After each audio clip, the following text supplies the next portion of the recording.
And good evening, ladies and gentlemen, boys and girls. Once again, um, it's been a long time again. We promised a lot of surprises for the new year, and nothing happened. But surprises come after the new year, and so today we have a bit of a special live stream. Uh, and I've just discovered this interesting fact. When does the stream start? Yeah, it is starting right now. Yay! So, we've unusually early. Thank. Oh, you mean that not that we are actually starting? Yeah, we're earlier than before, and there's a reason for that, because we are doing the interview, and the person who we're interviewing is in Japan, and the time in Japan is different. It's a little late there, so some corners had to be cut. And there's an interesting fact that which I just discovered, that the population of Japan is 98.5% ethnically Japanese. Like, there are almost no immigrants in Japan, and yet today on the stream joining us, we have a person who shatters this stereotype into pieces. So please welcome Matthew from Japan. Hi, Matt. Yes, konbanwa. Wait. Well, Mike says that we can't hear you. Like, the audience can't hear you. I can hear you though. I can hear you, but maybe. Oh, maybe here. Here. Right, one of these, right?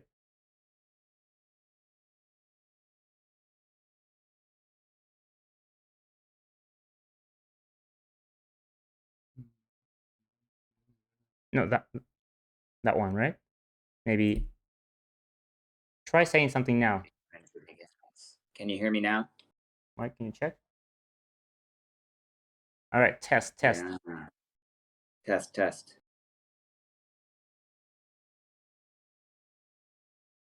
Why do I see the Mike? Why do I see the Discord thing all over Matt? So we haven't closed it. Oh, yeah, we haven't closed it. Okay. Right. Oh. All right. Always an adventure.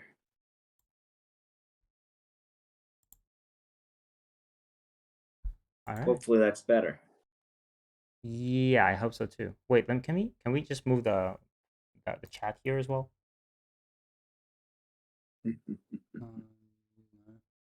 What? Где? Они тоже не вижу.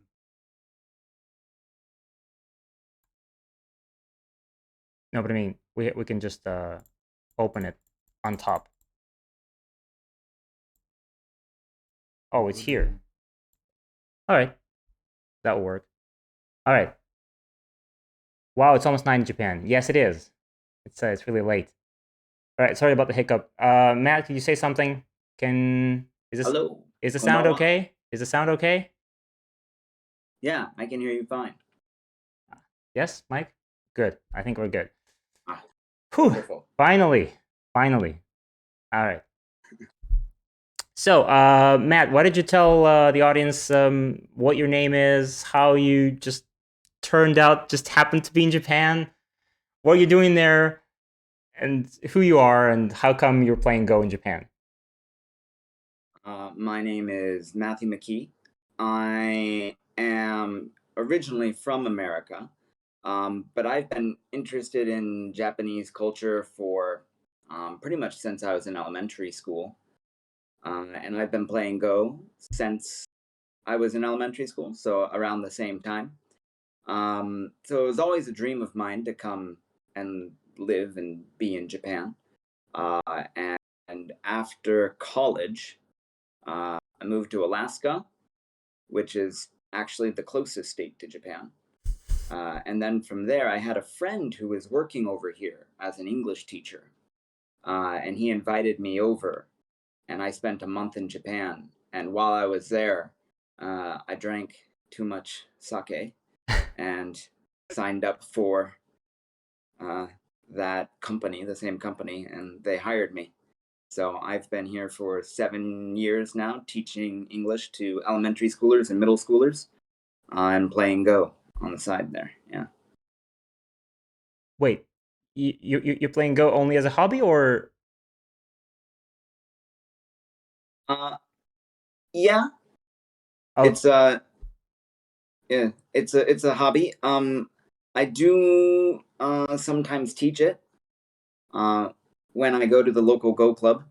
wow, Uh, okay, that sounds like a total dream come true. Like teaching, playing Go in Japan and teaching Go in Japan. Yeah, I was just about to ask what came first. Was it the interest of Go or was it the interest of Japan? But yeah, but it was like both at the same yeah, time. I'd say Go probably started it. Uh, I was, my gosh, I can still remember. My brother actually found Go first online because we got tired of all the little online games you can do. And Go was just so much All those more backgammons and interesting. then chess and checkers, and Yeah, who needs those? yeah, no, Go. And the history around Go was so fascinating that it drew me in that way. And before I knew it, I was, studying Japanese to learn the words and studying Japanese to learn how to talk about everything around Go. And so it all sprung from there. Okay. Oh yeah, we'll get to the language later. I definitely have some questions to ask about the language, but yeah. Yeah. So, what would you say? You've been in Japan for a while now. So, what was your first impression when you first came there? What struck you the most? What surprised you the most? That's a great question. I think the way people treat courtesy is so very different from anywhere else I've ever been, um, which is why maybe people sometimes confuse Japanese hospitality with friendliness. Yeah, Um, um, the Japanese are very friendly, but before that, they're very um, helpful. So if they see you lost in a grocery store, they'll come up and ask you, "Do you need help? Can I help you with something?" In the best broken English they can do. Well, isn't this the same But thing you would expect from an American? I think there's the same stereotype going along about Americans that they would, if you're lost in a grocery store, they would still come up and say, "Can I help you with anything?" Wouldn't that sure, be I've the ever had an wouldn't American help me. No, I mean that I I'm heard the not same. pretty enough. I kind of heard the same rumor about the U.S. I've never been there though, but to confirm that. But No, I don't. I never. Man, it's a different kind of friendliness. I think yeah, Americans are friendly, but the degree to which Japanese people will help you is amazing. So like if I'm lost and I need to find this restaurant, like they will escort you to the restaurant. And yeah, that is nice. if you don't know how to buy a train ticket, they will hold your hand through the whole process of buying a train ticket. And they're just being what they consider to be the culture's level of polite. They're not going out of their way to do anything for you. They just think that's the normal level Hmm. of do that. Okay, And beyond that, this is going to sound weird, but beyond that, the architecture is very modern, but still very Japanese. the architect. Yeah, this is the question actually that I wanted to ask later, and maybe not even ask at all. It's about this the concept of wabi sabi. And that's for me that's very tightly connected with the architecture and the appreciation of what is actually beautiful. But maybe we'll talk about Yeah, that later. Vadim, could we ask sure. questions? Says Anton. Yes, sure. You could ask questions. I mean, I have a few questions prepared, just in case nobody showed up, and we're just here stranded with Matt and just talking about Japan and Go. But yeah, sure. If you guys have any questions, please don't hesitate. Matthew's right here, live from Japan. Come on, ask questions, Yeah, please. Yeah, and in a lifetime. maybe and maybe one last question, just tightly connected with the same thing. Like, what would you say? Like now that you've lived there for was it 7 years? You said. Yep. So now, after all this time, what is now you would say your favorite part, your favorite element of Japanese culture that is still attractive to you after all these years? That you still find fascinating. Every day I wake up, even if I'm having a bad day at the base level, I go, I'm having a bad day in Japan, right? What's wrong with me? Yeah, like a bad day, but I'm in Japan. It'd be a bad day anywhere else. But after 7 years, one of the things I never ever get tired of is my students. I'm lucky I live in a small enough town where I run into my students when I go grocery shopping sometimes, and the interactions that I can have with my students, because they'll go sensei sensei, and then I get to meet their parents and talk to their parents a little bit and stuff, and but just the students keep me on my toes every time. You never know what's going to happen, and it never gets tired. And this whole idea of being called sensei in Japan, in Japanese, Yeah, it just sounds so good. Oh, yeah, little shiver down your spine. it is, yeah. It's just goosebumps. So, by the way, how did you learn about Go Magic? Because you just appeared in our Discord at some point, and we started talking, and you were from Japan. How did you learn about us? Man, I think the first time these little bubbles pop up on OGS on occasion, where it's like Thank God we're doing them. Yeah, right. These people are streaming or something like that, and I saw Go Magic a couple times, and I didn't really know what it was. I thought it was just another streamer, but I do. I watch a lot of the Japanese Go Association's videos on YouTube, and Go Magic's videos popped up as a suggestion, and I clicked on that and watched some of your courses that were up there, just the mini 5-minute courses. Mm-hmm. I thought, wow, this is really great content, and it's really well made content, and it's easy to understand. And what more could I ask from and it's not in Japanese. Service that's right, a service that's claiming to teach Go in a new and simple way, and you guys definitely delivered on that, and I definitely wanted to participate. Yeah, but there's probably also a lot of like for a person living in Japan, there's probably a lot of content on Go in Japanese available everywhere, isn't there? Yes. Okay. Yeah. But when I think when it comes to Go, too much is never too much, right? Okay. All right. So I think maybe it's time to tell everyone what role you're going to be playing in our project, actually. So Matthew is going to be making a course, a Go Magic course about, well, why don't you tell us what this is going to be about? Well, I'm very excited to make a course with Go Magic. The whole process so far has been amazing and fun and interesting, and I'm overjoyed to be participating and contributing. And the course that I'm going to be making is on one of the most amazing Go players nobody's ever heard of. Or if you have heard of him, his name went in one ear and out the other. So, and I think that's a shame, and I think it's time to rewrite history and make sure everybody knows. Damn right. about Kajiwara Takeo. Yeah, it's going to be a course about Kajiwara Takeo. We've had a couple of historical courses already, but those were about ancient Japan, about ancient China. It's like 200 years in the past, 300 years in the past. But this is going to be something a lot more recent this time. It's 20th century. It's just so close you can almost feel it.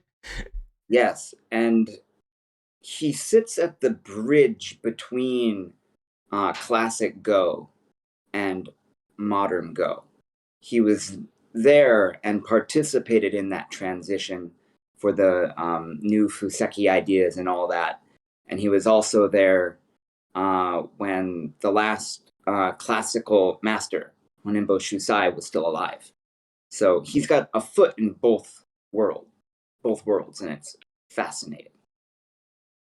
that's yeah. I as someone who makes courses and who has to read a lot about Go, I've heard about Kajiwara, but yeah, I'm sure that a lot of our viewers probably haven't because Kajiwara is not the most well-known player in the world, and Yeah. that's and it's a shame. And yeah, it's really it's about time we change that. And yeah, I just see that Yeah. we have those new magic channel points right now on Twitch, and once they have enough points, they can redeem them and claim a reward. And I see that Flea redeemed Kinsmarauli power up, which is right about this one. Oh, Cheers! This is this is a glass of Kinsmarauli that I have here, Georgian wine. And wow. even though I don't drink officially, but well, can't say no to the power up. Yeah. I won't tell anybody. I won't say no. Don't. Please don't. All right. Thank you, Flea. Vadim Kinsmar. Yes. All right. So we have just to show everyone just what kind of player Kajiwara actually was. Let's we have a little game prepared, and Matt's gonna show us maybe do some comments on that. I saw this game yesterday, but also I would love to hear the comments that you have there about it. So let's move on to OGS and let's take a look at that game, shall we? Cool. All right. Yeah. Oh, wait a second. It's an exciting one. All right. And here we are. Oh, with a little Go magic, here we are. All right, here we are. So wait a second. Let me open. let's see. Let me open the chat here for a second. Yeah. Okay, Does got it it. move? So It does move. yeah, we as always forgot to write who is playing who, so you probably have to say who's playing black, who's playing white here. All right. So black is our hero of the story, Kajiwara Takeo, and white is Fujisawa Hosai. Is that the same? Is Fujisawa Hosai? That's the player who he played against Gosei again, right? And then after he lost, he had to Yes. resign. That's the guy. Yeah. So he Fujisawa Hosai is famous for many reasons. He was the first 9-dan minted by the Japanese Go Association using their ranking tournament. Yeah. But at the same time, the world famous Go Seigen was crushing everybody around him. And so the Japanese Go Association also had to say, you are worthy of being called 9-dan. And so, of course, they had a huge 10-game match. And Fujisawa Hosai lost so badly that he got beaten down to a handicap. Yes, he was. Yeah, I remember that. And yeah. And so he didn't just resign; he retired. Oh, for a few years. Oh, okay, I thought he never came back. Actually, he did a while later, but he came back much more humble. Michael, so this is actually welcome, and Eddie Wallaby, welcome. Thank you for following. Yeah, I'm just gonna. I have to also read the chat, and I'm doing a poor job of that because I'm listening to you, and I'm also watching the game and watching. Oh, you're fine. Yeah, I'm sorry for some small interruptions here and there. No worries. I can't see what you can see, so it's all good. Yeah. Yeah, this is 1975, so Fujisawa Hosai has made a small comeback. He's returned to professional play after his humiliation. But another reason he's so famous is he has a predilection for mirror go. He likes mirror go very much. Yeah, and that's probably why the reason most people know him for. They know him for this mirror go strategy. Yep. And for any of our viewers who are wondering what mirror go is, it's where usually white just copies whatever black plays on the other side of the board. So, and the idea being, if they continue that forever, the game will be dead even. But because white gets Komi, 5.5 points, white will win. Yeah, so black has to be more active and has to look for ways of breaking that symmetry. Yeah, which brings us to move 1, the tengen is the classic way to avoid mirror go. And that is exactly why Kajiwara Takeo started with the tengen, so that Fujisawa Hosai could not play mirror go against him. Makes sense. Yeah. Tengen, that's a good start. Right. Have you ever? Yes. Have you ever tried Mirago yourself in Japan? Maybe. I played about 15 moves of mirror go with my sensei at the Go Club, who's a 6-dan, and I am a 3-dan at the Go Club, and it got a small chuckle out of him. So, and then he's he's trying that. Yeah, and then he stared at me for about 2 minutes or so, and I broke the mirror because the pressure. All right. Yeah. He's a 65-year-old Japanese man who I can't understand half of what he says, but I made him laugh, and that was worth it. Okay. So let's see how Fujisawa Hosai and Kajiwara get on. So the first move, you can see here right away we have a Starstone. Kajiwara is playing high to try and use his tengen.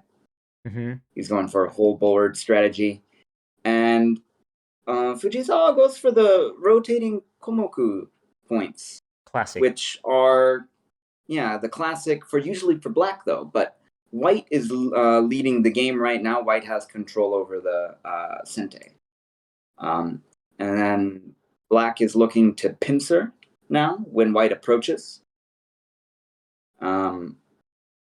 So here we go. It's a mirror. He's playing mirror go. He went for it anyway. When I was watching this game yesterday, I didn't even notice that he was mirroring.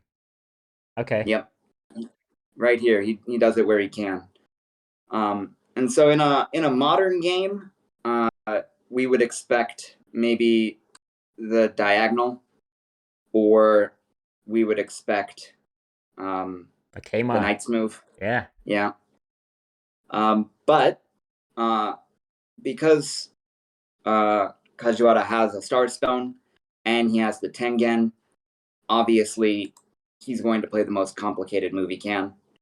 That's what I would do here. Is if you have the tengen, you pretty much have to do something about it. You have to start attack, be aggressive. You have to use it. Yeah. Yep. And this is the most aggressive, the high to space pincer.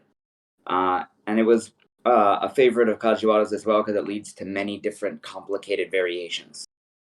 And so, once again, playing mirror go. And now this move. What is that? What is that? This is not even. This is not even like. This is a Dai Gamer. Yeah. The famous super large knight jump. So, for anybody who's watching, this is not a Joseki, and this is the kind of thing that Kajiwara does. What do you do with this? No one's seen this. He's never done this before either. Yeah, but it seems like white really has to cover that stone, separate the black stone somehow. Yeah, and it just looks hard already, I think, for white. The board looks very black in the center. Thank you for following. Yeah. Okay. More followers. Yeah. All right. So you're correct. He separates. And then and I remember I tried to analyze the game myself first, and then I thought I'd ask Katago what he was thinking about this, and surprise, Katago thinks that this is the best. I mean, come on, what? This is the best move according to Katago. How wonderful could it be the best move? Yeah. How do you find this in a game? Right?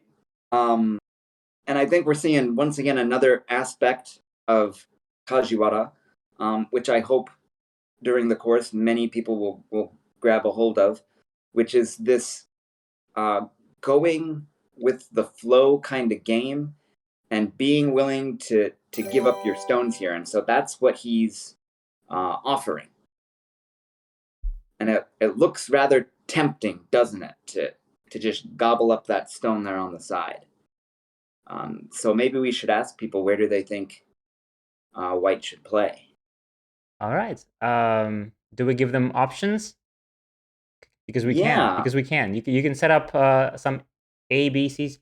Oh, except Mike? Nobody here suddenly. Well, let's see if this pops up. Oh, yeah, there's an A. Or do you go for the B?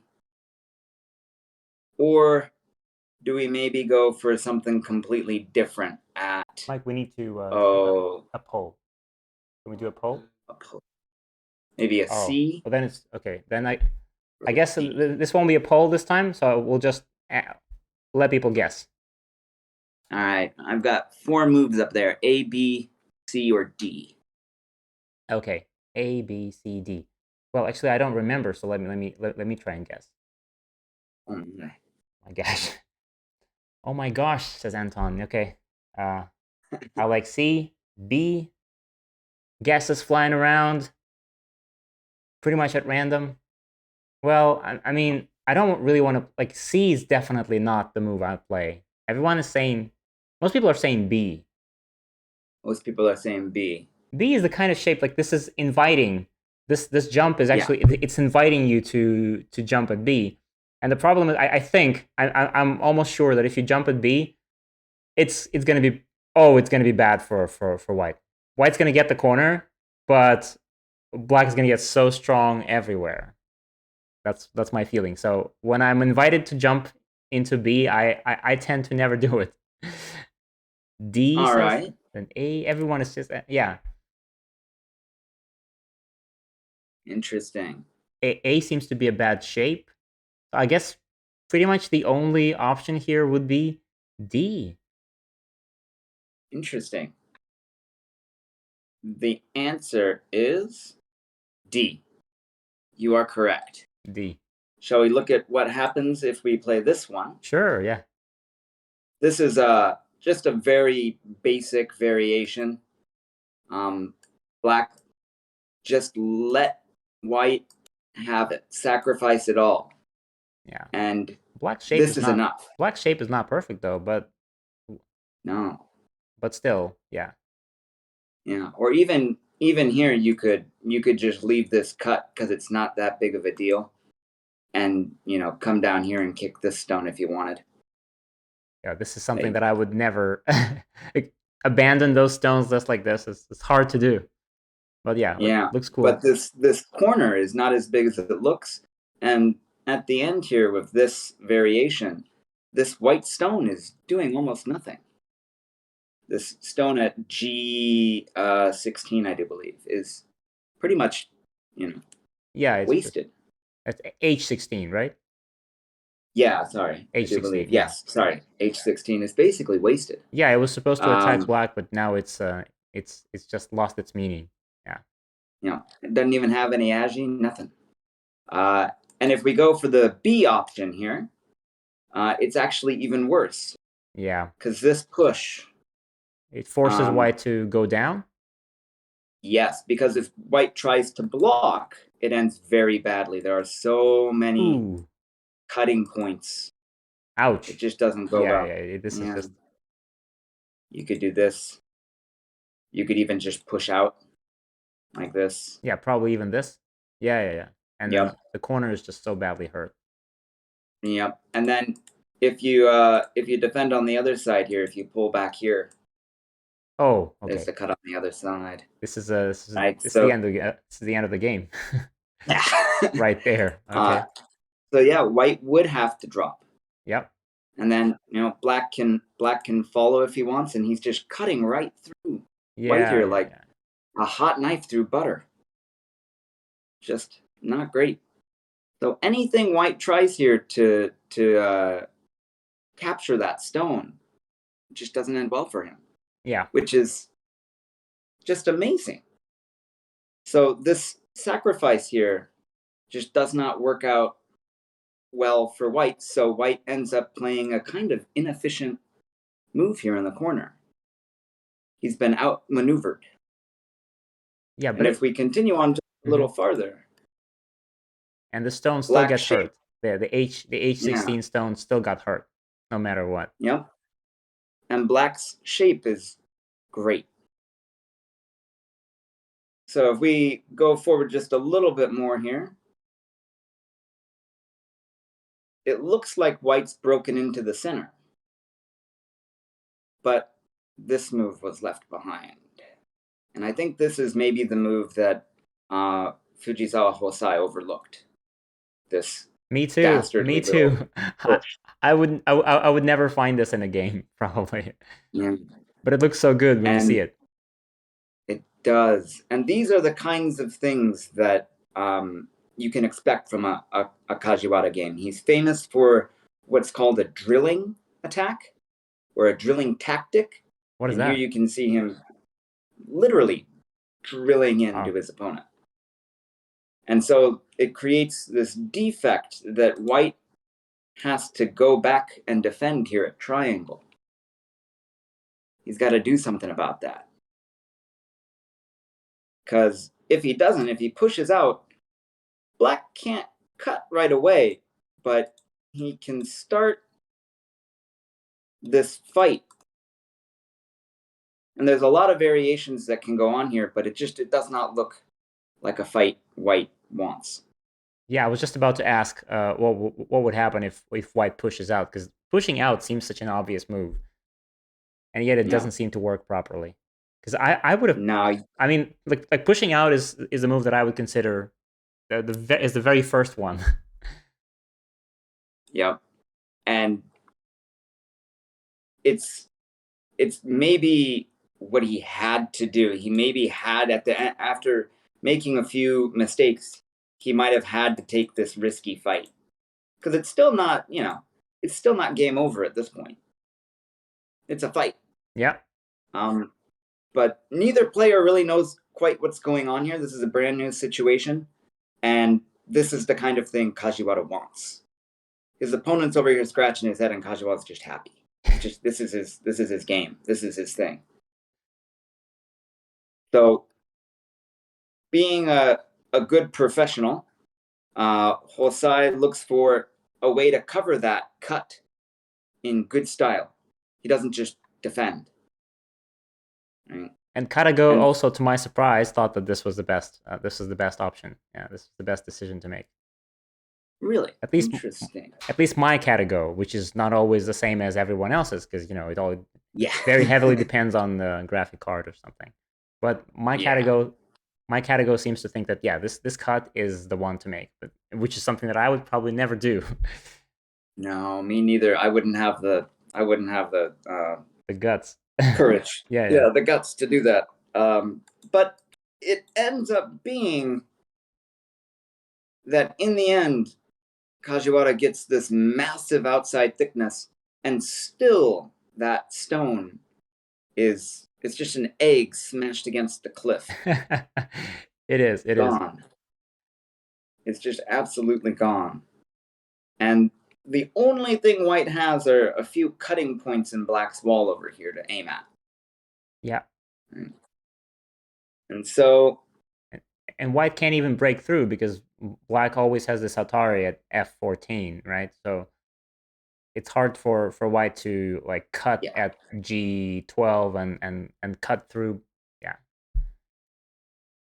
Yeah, this is double Atari, so it's impossible. Yep.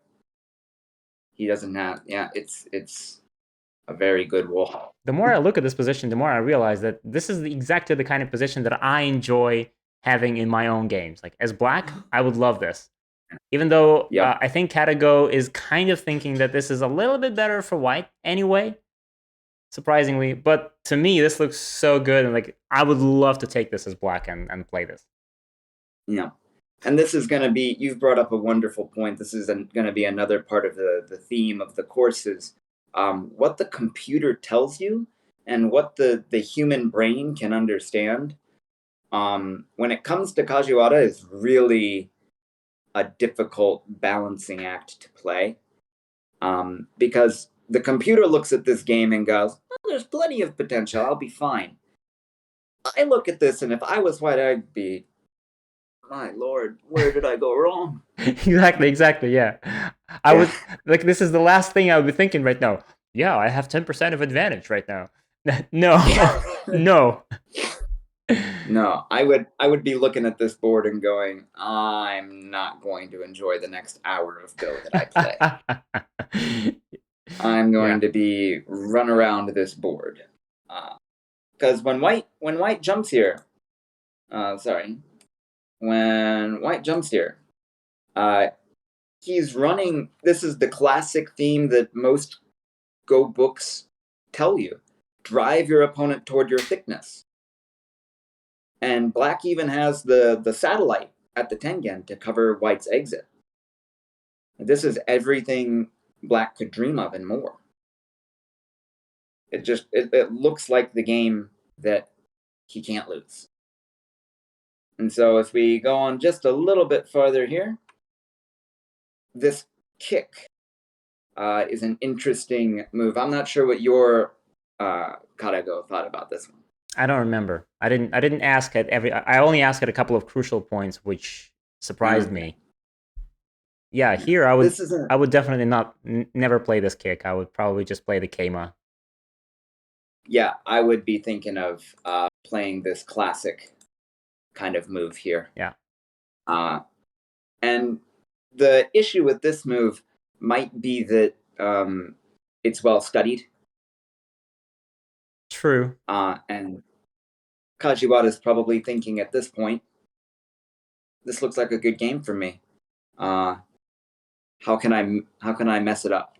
And it also how can I make it? It kind of also leaves white with a very simple option of living in the corner if need be, right? If you play the Keima, then white can just play slide left and right and live if necessary.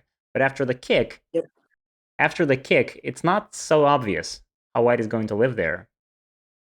Yes, and this is probably the very similar thinking that Kajiwara was having, which is it's really hard for white to make a base.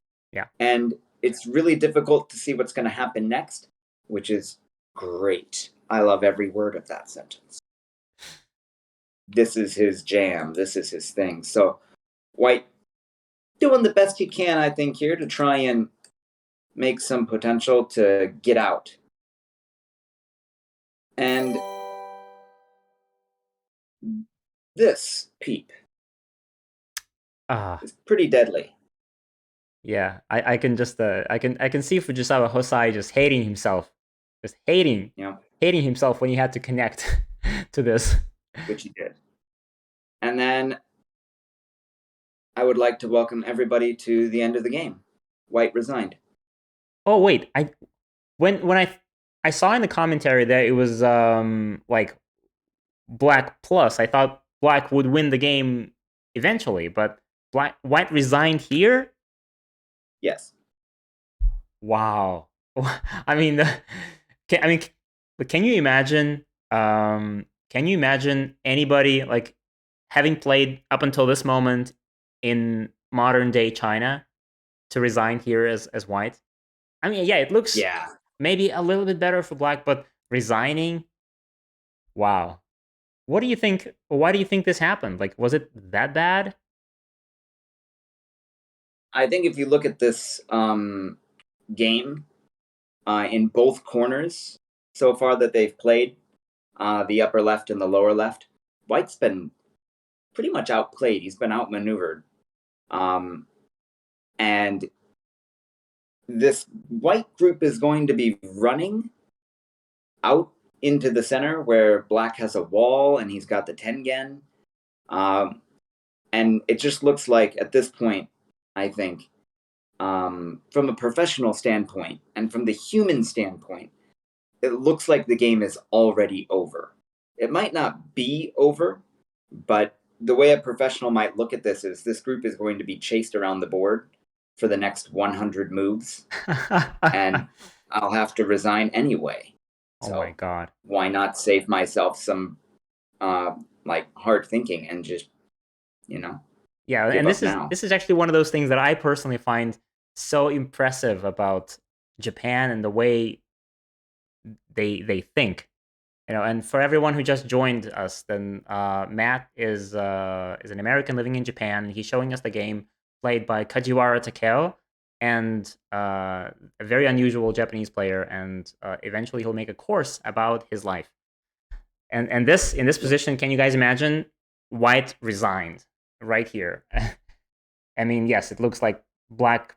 It's better for black. It's a little bit in black's favor, but resigning here, that seems like a little bit over the top. Yeah, I would tend to agree with you. Speaking of, but one of the things, yeah, I'm sorry. Yeah. Well, no, one of the things I was going to say about why the history around this kind of thing is so amazing is in 1975, the manners, the etiquette around Go in the professional league is that you don't continue playing a lost game.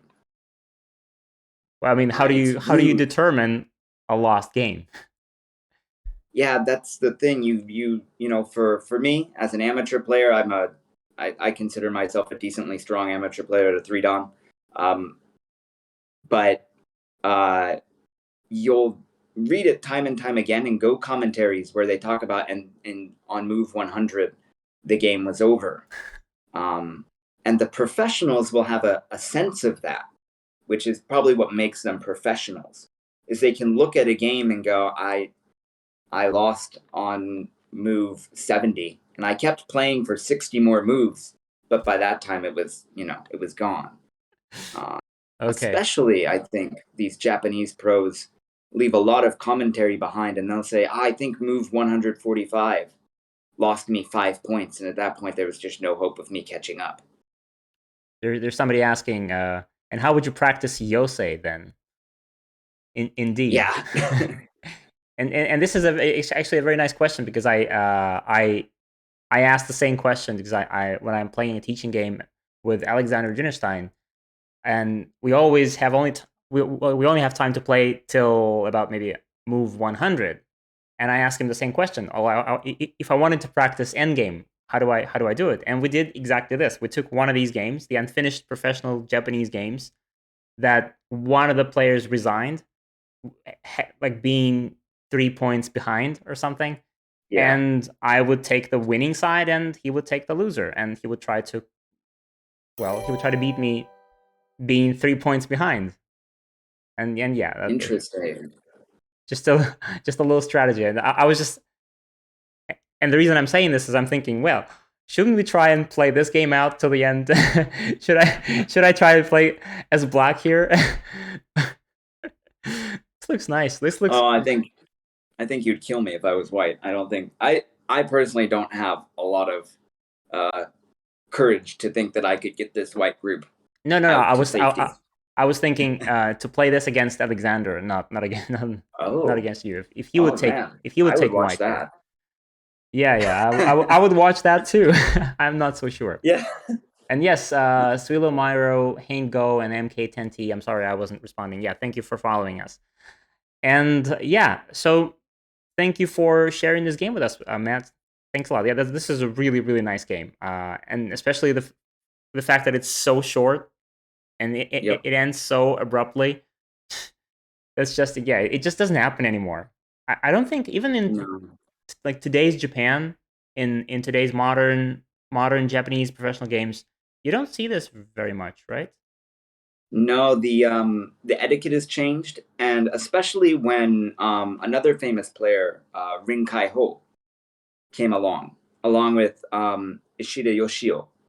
Both of those players really excelled at dragging out a game and making a comeback in the end. Oh, okay. So, and this kind of when they started taking titles.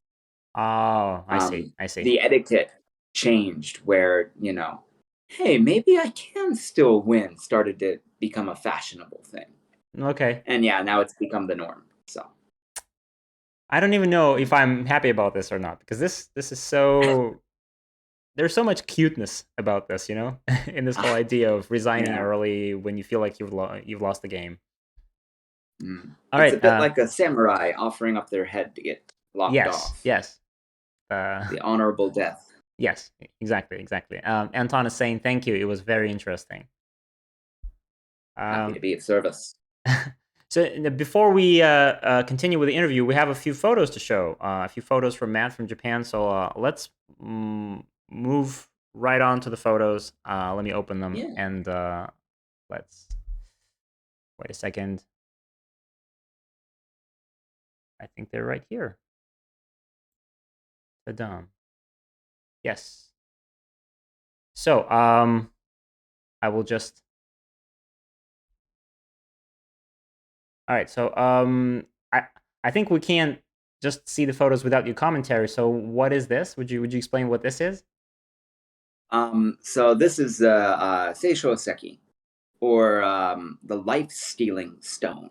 And if that sounds ominous, it's very ominous. It does. It's one of the most famous yokai spots in Japan. And if no one knows what a yokai is, it's a Japanese ghost monster thing. They're not really clearly defined as one or the other. And this happens to be the location, it's probably the most famous yokai spot in Japan. This is where the nine-tailed fox, Tamamo no Mae, was sealed away and finally her evil spirit destroyed. But what's interesting to me, and one of the connections to Go here, other than it being a stone, is that lots of old yokai prints, those old Japanese woodblock prints, depict samurai getting into fights and knocking over go boards. Oh yeah, I've seen those. Yeah. But I never knew what So they you'll have the were. go boards knocked over, and the samurai brandishing his sword, and there's either an enemy or a yokai coming in. The yokai also really love to play Go. There's a few prints of yokai looking over the samurai's shoulder while they played Go. Okay, so just by looking at this, I thought it was a cemetery, but now I see that I was wrong. No, that stone there, that big old stone that's got the rope around it, is the Seisho Seki. And that rope is there to protect everybody. Okay, and those other the pillars? Yeah, the pillars are also there. They're part of the ritual area, I suppose. There's a lot of Buddhist and Shinto being mixed in here in this area. This whole area is active for hot springs and not a volcano, I don't think, but there's gases that come out that kill everything. And that's why it's called the life-stealing stone. It's thought that this stone caused those gases to come up and kill everything. Okay. Wow. Yeah. Hey, it's actually a lot more ominous than when you know the backstory of this whole thing. And we just yeah, it's not just a rock. Yeah. Exactly. Yeah. Get too close to it and you're gone. Okay. And this, I assume, is your Goban and your bowls and stones? Yes. So these are, this Go board was given to me by one of my fellow teachers. Her father was an avid Go player and had a Go board from the Edo period, which unfortunately I did not receive. But this was his personal Go board. This one he had commissioned and made for himself. So I was really happy to receive it, and it's the board I will be using in the course. Looks so nicely weathered and like it's old and dented. It is. It's got the wabi sabi in it. Yeah, the wabi sabi, exactly. Yeah. Can we expect to see this Go board in the course? Yes, it's the one I'm using. Yep. Great. Wow. Okay. And this is the sakura, I assume. Yes, everybody knows these. The famous sakura trees. The cherry blossoms. The famous cherry blossoms that fall at 5 centimeters per second, as they say in anime. Oh, really? I did not know that. Well, that's a famous anime, and it's called 5 centimeters per second. Oh, that's how. Well, now I have something to watch. I didn't know that. That's how this fact became famously known. Okay, and this? Now you have seen the other side, the side that nobody shows you of the cherry blossoms. This is where they all go after they're done falling. Yeah. So this is actually the same tree you just saw. This is the end of the cherry blossom season. This is where they all went. Oh, and this is like a pond? No, this is the this is the driveway right outside of my middle school that I teach at. Oh, okay. Well, Yeah. They're everywhere in Japan. okay. Especially the schools. The schools always have sakura trees. But is it true that they say that there's a rumor that if you're late for work because you just spent some time in the park watching the sakura trees, that you wouldn't be criticized for that? Just because it's such a Mm, it's such a like it's almost like a virtue to be it is. appreciating the beauty of sakura trees, for example. I think depending on the size of your corporation, yes, you would be forgiven. Certainly, I would be forgiven if I came into school a few minutes late and the teacher was like, "Your class started 5 minutes ago," and I'd be like, "I'm sorry, looking at the sakura tree." I was like, Tell us what sure. sakura is in English. Yeah. Okay. Yeah. Now, what is this cold and forgotten wasteland? So everybody, when they think of Japan, they probably don't think of winter because it's a semi-tropical island, or a semi-tropical group of islands. Yeah, but But this is actually the same area. This is the playground outside the middle school. This is the soccer field. oh, the soccer field untouched by human feet. Yes, this is right after a fresh snowfall. The kids have not had their morning break yet. And this is probably taken from the third story up, I do believe. And you can see some of the architecture I was talking about over there. The style of the roofs are very Japanese. Rustic. And those, yes. And the power lines, or that, I guess that's a power tower. Mm-hmm. That shape is classic. You know, you watch an old Godzilla movie where he comes up and he busts through the power line. That's them, and they're everywhere.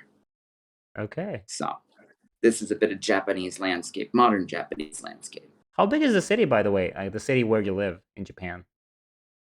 Yeah, I live just a ways outside of Sendai, and Sendai, I do believe, is in the top 10 or the top 15 biggest cities. But my city is probably considered the rustic countryside by Japanese standards, even though it's not. My hometown in America had a population of 2,000 people. Okay, well that's also fairly rustic countryside. Yeah, so I know what rustic is. This is my town here is pretty decently sized, about 100,000 people. And it has a Go Club, or even several, right? It has 2 Go clubs, and they do compete. So I'm looking forward to representing. Okay. Ooh, okay, scary spiders here.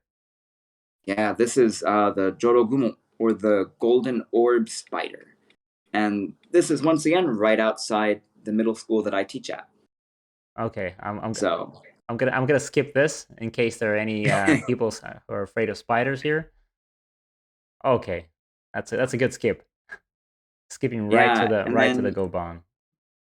yes, what's the reason I sent you guys this picture is these go bowls are a unique shape.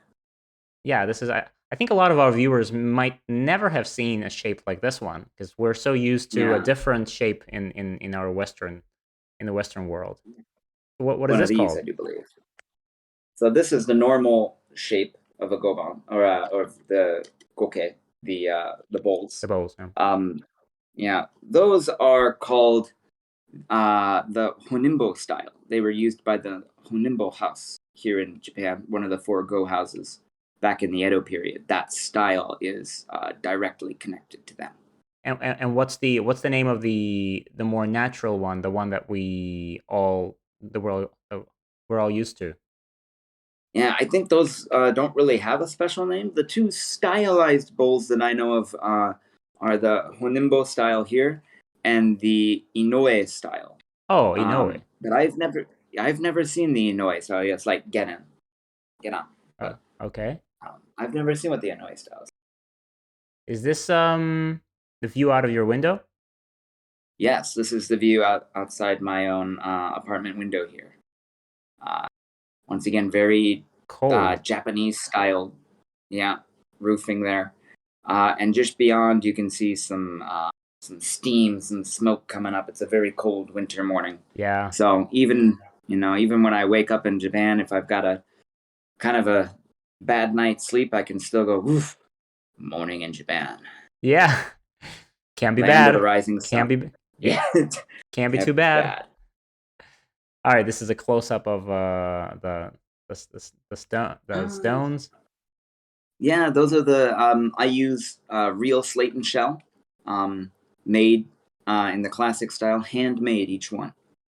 Well, I mean, we expect no less. I mean, you're living in Japan. Come on.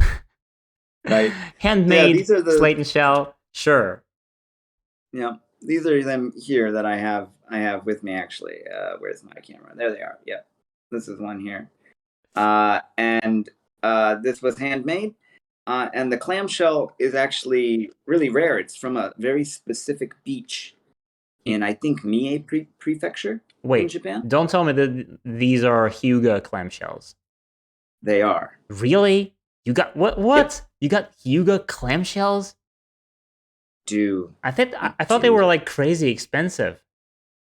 Well, these were on sale, and they are size 22. They're pretty thin. Oh, this is exactly why I like them. I hate them when they're too like size. Yeah. I can. This is exactly the size that I prefer actually, because I think most people play with size like 33, 32, and that is kind of relatively thick. And maybe they're aesthetically more beautiful, but these are much easier to hold, just easier to play with.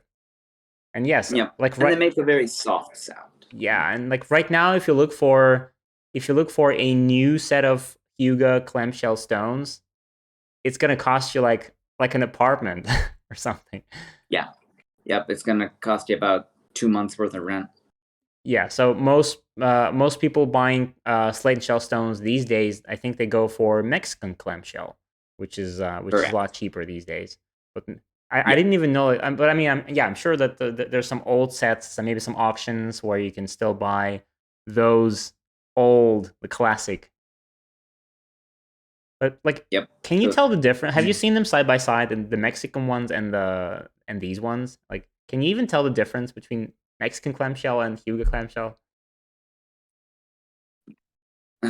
I think it would be really difficult for me if you put a set in front of me and you said like, which one are they? Yeah. Which one's which? I would, I'd be, let me consult my whiskey bottle or something, right? But speaking of which, oh, someone else turned in the points. No, that's just me. The more you drink, the easier it will be for me to win the game. I hope. But I don't think I can tell the difference. Maybe if you put them up against each other, I think I have a set of Mexican clamshell as well, and I think the Hyuga are just a little bit whiter. They might just be a little more pale. Yeah. I'm sorry, guys. But I think I can't see your commentary right now as I'm in this showing photo mode. So once we get out of here, I'll read all the comments and I'll reply. Don't you worry. We'll get back to you real soon. And yeah, I was always fascinated how the prices in Japan would like drop tremendously once it was just a little bit off this perfect spot of beauty. Like once you have the perfect cut of the board, but once there's like a little bit of extra texture shown on the side of the goban, immediately it's like 10 times cheaper. And like you don't even care. It's the same goban. It makes the same sound. It smells the same. It's kaya. But it's 10 times cheaper just because it's just of that little imperfection there.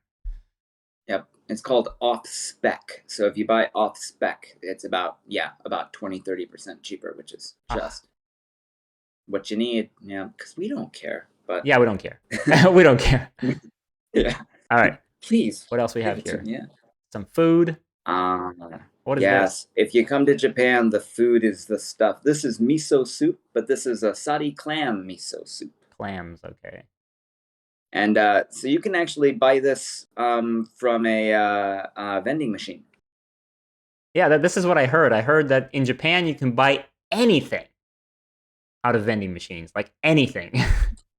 Yep. If you're in Tokyo and you're waiting for the Shinkansen to come by, the really fast bullet train, yeah, you can get a lot of stuff from a vending machine. But like soup, So. I didn't see it coming.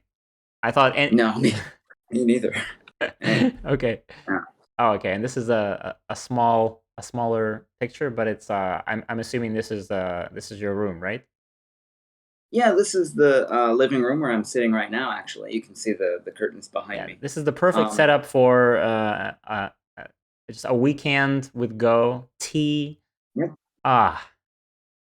Yeah, and this is the Japanese national broadcasting system. This is the NHK, and every Sunday they have Speed Go.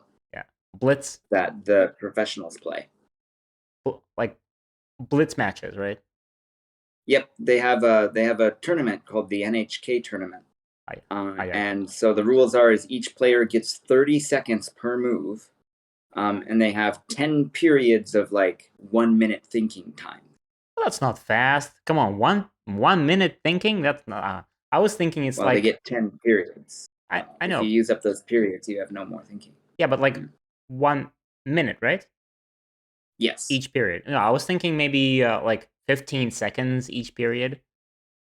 Yeah, that'd be pretty brutal. That'd be Blitz. That would be super Hayago. Yeah, I don't think the professionals would agree to that. Yeah. But yep, they do it every Sunday, and then they also have a commentator. And I do believe this commentator is it might be Michael Redmond, actually. Michael Redmond Ninedon.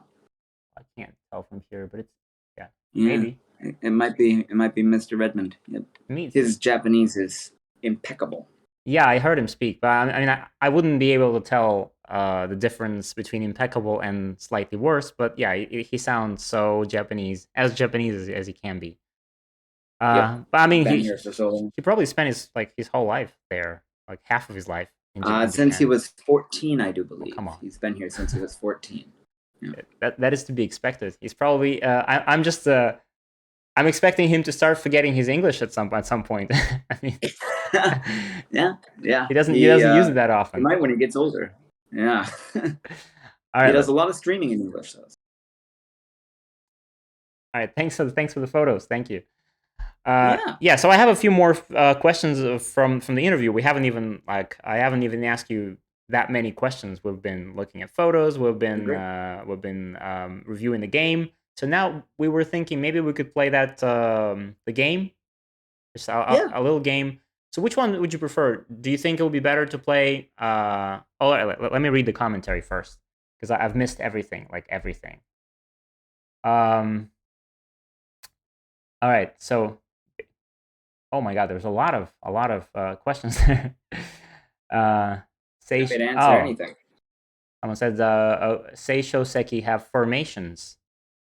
I guess that was when you were showing that Seisho Seki, the stone of formations. Okay, I don't know what it means, but I mean, the first time I heard Seisho Seki was like 10 minutes ago. Today. Yeah.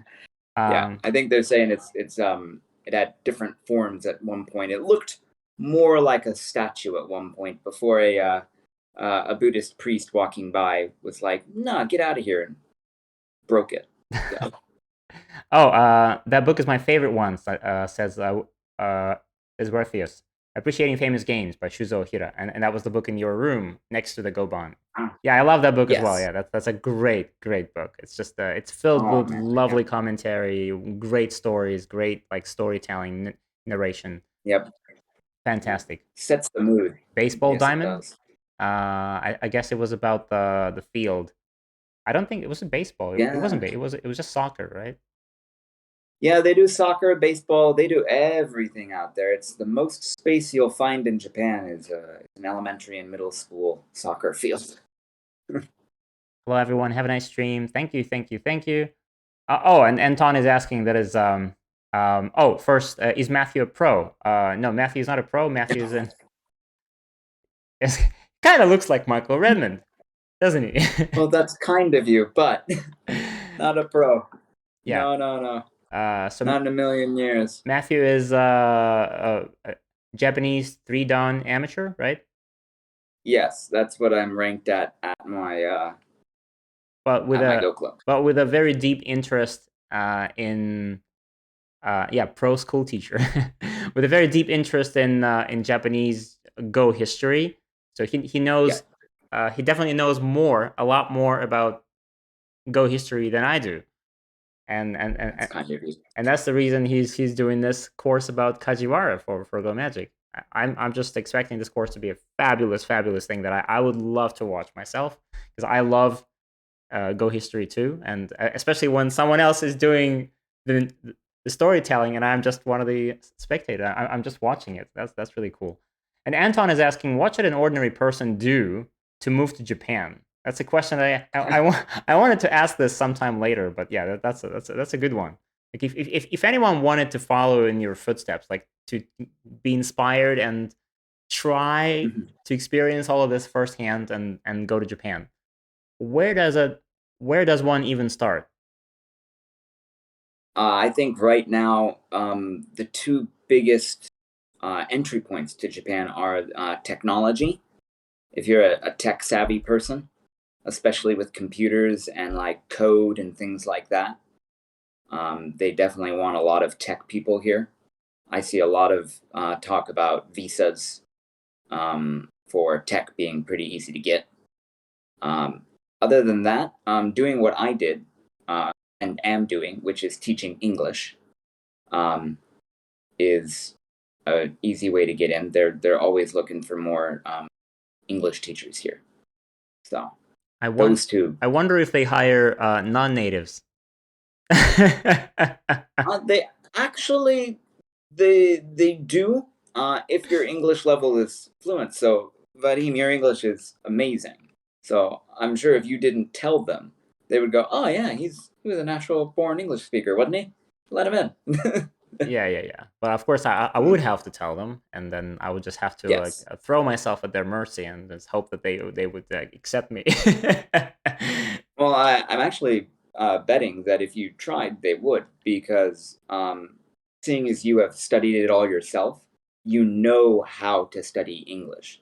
Um, I was lucky that I also do writing, and so I understand the grammar and syntax and things of English.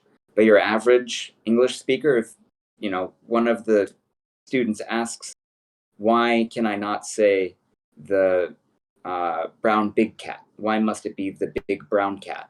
Oh, this is actually a You know, very interesting thing in English, which is like it's so nonsensical for so many like speakers of other yeah. languages. The adjectival order in English is just Hmm. crazy. It makes no sense. Yep. It makes no freaking Nope. sense. You have to be born with it. And that's the only Yeah. explanation you give them. You just tell them the order and you say, well, you just follow this order. You break it, doesn't Yep. sound good. Yep. It has to be this order. Yeah. So yeah, It's a big blue if you balloon, but know it's not a things, blue big yeah. balloon. It's just, No. yeah, What? No. right? Yeah, so you got it. For all of you guys out there, all of you English speakers, this is a straight path to Japan. This wonderful Yep. culture, the marvel Yep. of And civilization. yep. Computers and English. That's how you get in. Computers in English. All right, all right. So let's what do we do? We have either a simple like a 13 by 13 game, which is no, or we could do the 17 stone handicap survival game, where black gets 17 stones of handicap on the board and white tries to make one living group. White makes one living group, Ooh, white wins. Black kills everything, black wins. What do you say? interesting. I'm happy to do either one. What would be the most entertaining for the viewers? Well, we've never done the 17 stone handicap, so let's. I just Oh, hope it's not too like hard to play and ask and answer questions at the same time. But yeah, you could. I'll set up not at all.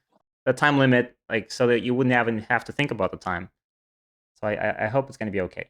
So let me Yeah. let me set it up. Let me set it up. I guess we'll start a simple, like a regular game, and then somebody passes, like white passes 17 times, and black just places 17 stones on the board. Sounds good. So do you want to be the one For a challenge. living, or do you want to be the one who like who kills? Do you want to be the killer Good or question. the survivor? Oh, make me the survivor, I guess. Okay, so you're I think you're. then I you're think you're white. stronger than me. So Yes, they say that living in this game is easier, so let's try and do that. yeah, I think you're stronger than me. So I will take a little advantage, please. Thank you. Can you please send me your OGS username once again? You can send it to my to Discord, to Mike's Discord. Yes. Let's see. You. What? Think I can do it this way. Yep, got it. Is that? Yep. Very nice. Okay. Yeah, another good way to get into Japan is if you're in agriculture. They're always looking for people in agriculture too, which is interesting. Agriculture. Okay. Computer sciences, agriculture, and English. Anton says that his way is IT, understandably. Yeah. My way Yeah. would be English. Yeah, IT is really not my way. Like, if English is hard, then IT is impossible. All right, challenge. Yeah, but Mr. Seven. all of it's in. And there's a Japanese flag next to it. Wow, okay. Yep. Challenge. So, let's make it really long, just in case I'm gonna set it to like 1 hour or something. My God, if I can't live in that amount of time, then No. I mean, it is. Well, to be fair, I've played this a few times in the past, and you haven't. So I have an edge here because I have some experience in this. I'm excited. Wait. So your color, I'm gonna be black. Then, and then you just pass, and I will do the setup, the magical setup. And I think I'm excited. We are ready. Call me. You Doesn't know, matter. Kajiwara would really like this, I imagine. Oh yeah, I'm pretty sure he would. All right, I'm challenging you. Game started. I am here. All right, let me open this for Accepted. everybody. Wait a second. All right. Wait. Right here.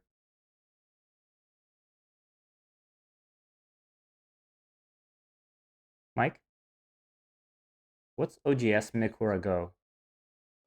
What's OGS Mikura Go? Oh, why would you make it so complicated? Okay. Mikura. Go magic. Why would you make it so complicated? Yeah. All right, so this is the game. Wait a second. They're done.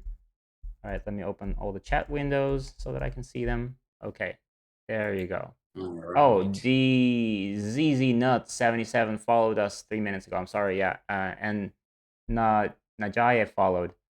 I missed everyone. Thank you guys for following. And yeah, and again, Math is live with us from Japan. He lives in Japan, he plays Go, and he's American. So if you guys have any questions about Japan, about Go, about pretty much anything you can think of, please ask them as we are playing this game. I'm going to be asking some questions of my own, but if you have some questions, please send them right here. Yes, he's here to distract me. Yeah. All right, so I'm black, and best. so I'm going to start with, wait, how do we, let me remember, see if I remember the setup. So first I do the 9 stones. And Pass. you pass. Yep. Pass. Pass. As the Japanese would say. Pass. Pass. I'm feeling so powerful. Pass. So much handicap. Oh my God. Pass. Yeah. Pass. Just the board Pass. already. And now we do insane. this. Oh man. Oh Pass. no, my go-to. Pass. Yeah, 17 stones. Pass. And I add one more to each one of these. Pass. Oh my lord. Pass. pass, Yep. Pass. This is gonna be. And now, yoroshiku onegaishimasu. pass, Oh wait, I shouldn't have passed. Oh, yeah, you shouldn't have passed. You should have, Okay, let me undo undo. requested, yes, accept. undo granted. Yeah, now it's Alright, your now it's turn. me. Your turn, and you have to All live right. anywhere. And if you fail Alright. in like in one corner, you can always switch to a different corner. So like, Yeah. let's go Yoroshiku magic actually need onegaishimasu. 17 stones. Yeah, 17 stones. Yeah, it's just a fun little exercise for actually if you're not sure about your, if you're not confident about your survival like sabaki and shinogi skills, then this is a really good exercise. And I think I've recommended this in one of the courses somewhere. Like set up Yep. stones like this and try to live as white. And also, if you're not sure that you can kill your opponent in your own moyo, then you can do this and play this as black. And this is exactly what I'm doing right now. I'm black, and Matthew is white. He's gonna try to survive, and I will try to kill. So just one group lives. And One group that's lives, the and game. you win. All right, And I'm gonna distract you with questions. will do. Make it happen. All right, so maybe the first question that I would ask here is as you mentioned before at the very beginning that Japan is famous for their rituals, right? For a lot of courtesy, a lot of the politeness that's built in their culture. Well, have you? Would you say that you managed to assimilate into their culture? Have you learned all the rituals, how they work? No, and the truth of the matter is just like talking about the order of like color and weight and things in English. Assimilating that kind of stuff is just you've just got to learn it kind of by osmosis, or you have to study a lot. And the keigo, or the formal speaking and things like that, is just it takes an absurd amount of time to really get that stuff down. And what about and then what about the bows? Like the famous Japanese bows that are like the depth of the bow. Yeah. The other side of that is I fit into the culture a little differently because I am a foreigner, obviously. Like, hello, kind of thing. At the same time, though, it's getting harder and harder in Japan to tell if someone's foreign or not. There's a lot of people that actually look like me who are Japanese, who were born and raised in Japan. But when, as an English teacher, people know that I'm. Oh, you played. Sorry. As an English teacher, people know that I maybe don't speak Japanese perfectly, and so they're forgiving. They forgive you. Yeah, if that makes sense. So you kind of tell them to, like, but are you actually allowed to speak Japanese in class, or should yes, I am. Oh, so you can if you can, you can do it. Yeah. Okay. Try and use as much English as you can, but at a certain point, you've just got to be like, okay, listen, kid, and you got to go in Japanese. But they're just more forgiving because I'm foreign, because they know that my Japanese is never going to be perfect. They're willing to overlook some of the stuff that I mess up. Ooh, finally an attachment. Yeah. Okay. Trying my best here. Yeah. I'm trying my best to distract you. Yeah, but you don't have to, like, you can always speak first and then make a move, so you don't have to like make a move and think about it at the same time as you're speaking. So don't be pressured into anything. Don't let me distract you with those tricks, those cheap tricks. Nah, you're doing fine. Okay. Not cheap yet. All right. But so they forgive some of your inconsistencies in your English and in your Japanese when you are honest about your Japanese skill. Okay. So that makes sense. Yeah, that makes sense. because Yeah. I was just assuming that maybe you would have to like tell everyone, all right, guys, I don't like I'm a foreigner, so like I don't understand any Japanese, so please, if you want me to understand you, you have to use English, and this is how you like push them to be more active in Yeah. class or something like that. You can use that. Lots of English teachers do that actually for a little while anyway. If even if they have good Japanese skill, they pretend they don't. So then the kids get really comfortable saying anything around them, and then about 2 months in, they go, "Oh yeah, I watched that too." Just randomly speak really good Japanese, and watch the kids' worlds collapse. Like, oh god, he knew what we were saying this whole time. Yeah. I'm guilty. I tried this actually myself, but not in Japan, but in China as I was learning. But speaking of languages, like how long would you say it took you to learn Japanese to a comfortable level? Um, I studied some in college. It was my major in Oh, college. okay. So when you came to Japan for the first time, you already had a pretty good understanding of how the language worked, right? I had I had a fundamental understanding of the structure of Japanese. Uh, this is where a verb goes, this is where a noun goes, kind of thing. Um, and so, yeah, it made it really easy when I was listening to people speak that I could pinpoint where I was not understanding something. Oh, I didn't understand this verb. I didn't understand this point that they made. And then from there, I could uh, try and figure out where I needed to study.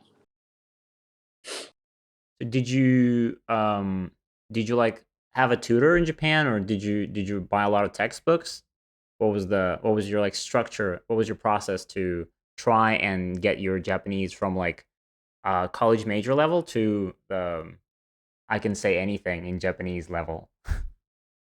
I'm not quite there yet, but I would just say osmosis, which is like learning by being, um, is just a great way to learn any language.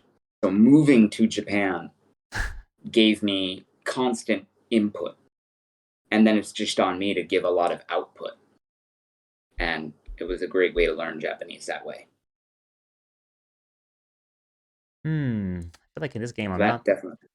I'm trying to be too passive here, just like not just to kill by not doing anything. I'm not sure if that's a good strategy. I haven't played this for a while actually. I mean, the last time I played this game was this variant of Go was I don't know 5 years ago maybe. I'm trying to be as courageous as I can be and Well, play. you have to be. You pretty much have to be. Yeah, Otherwise, yeah, otherwise it's just not gonna work. All right, yeah. let's Breaking it up. peep here and see how you respond to this. Oh my! Challenge one. Challenge accepted. Yes, challenge accepted. Oh, okay. That's a good Dasuji. Yeah, yeah. We'll see what happens. I got the same when I moved to China too. Says Tangji. Okay, Matthew, how long did it take to learn? Oh. Have you learned kanji? Is that Anton is asking? Have you learned kanji? Like, have you learned to write? Can you actually like not just texting but writing? Because this is what I failed to Yeah. do when I was learning Chinese. I didn't. I decided that in the modern world nobody writes anyway, so I'm just gonna go with like I understand visually when I see the characters. I can read them and I can type them, but I can't write them. So can you? It depends on which kanji it is. I have a very good comprehension of the daily kanji, is what I would call them. And of course, my reading is much better than my writing. I can read much more than I can write. And then yeah, texting. If you know the sounds that go into the kanji, just type them in and find the kanji, right? But when it comes to actual, give me a blank piece of paper and have me write something down, yeah, it's probably what I'm worst at. Okay. But like a functional daily note, I can do that. I can, leave a note that I need to go grocery shopping or something. I can do that in Japanese. Yeah. Okay. So Okay. I can like yeah. I can leave a note saying that I can't leave a note. Yeah. Yeah. Can't write worth a dang. Exactly. You know. Exactly. All right, my move. My move. I'll just connect.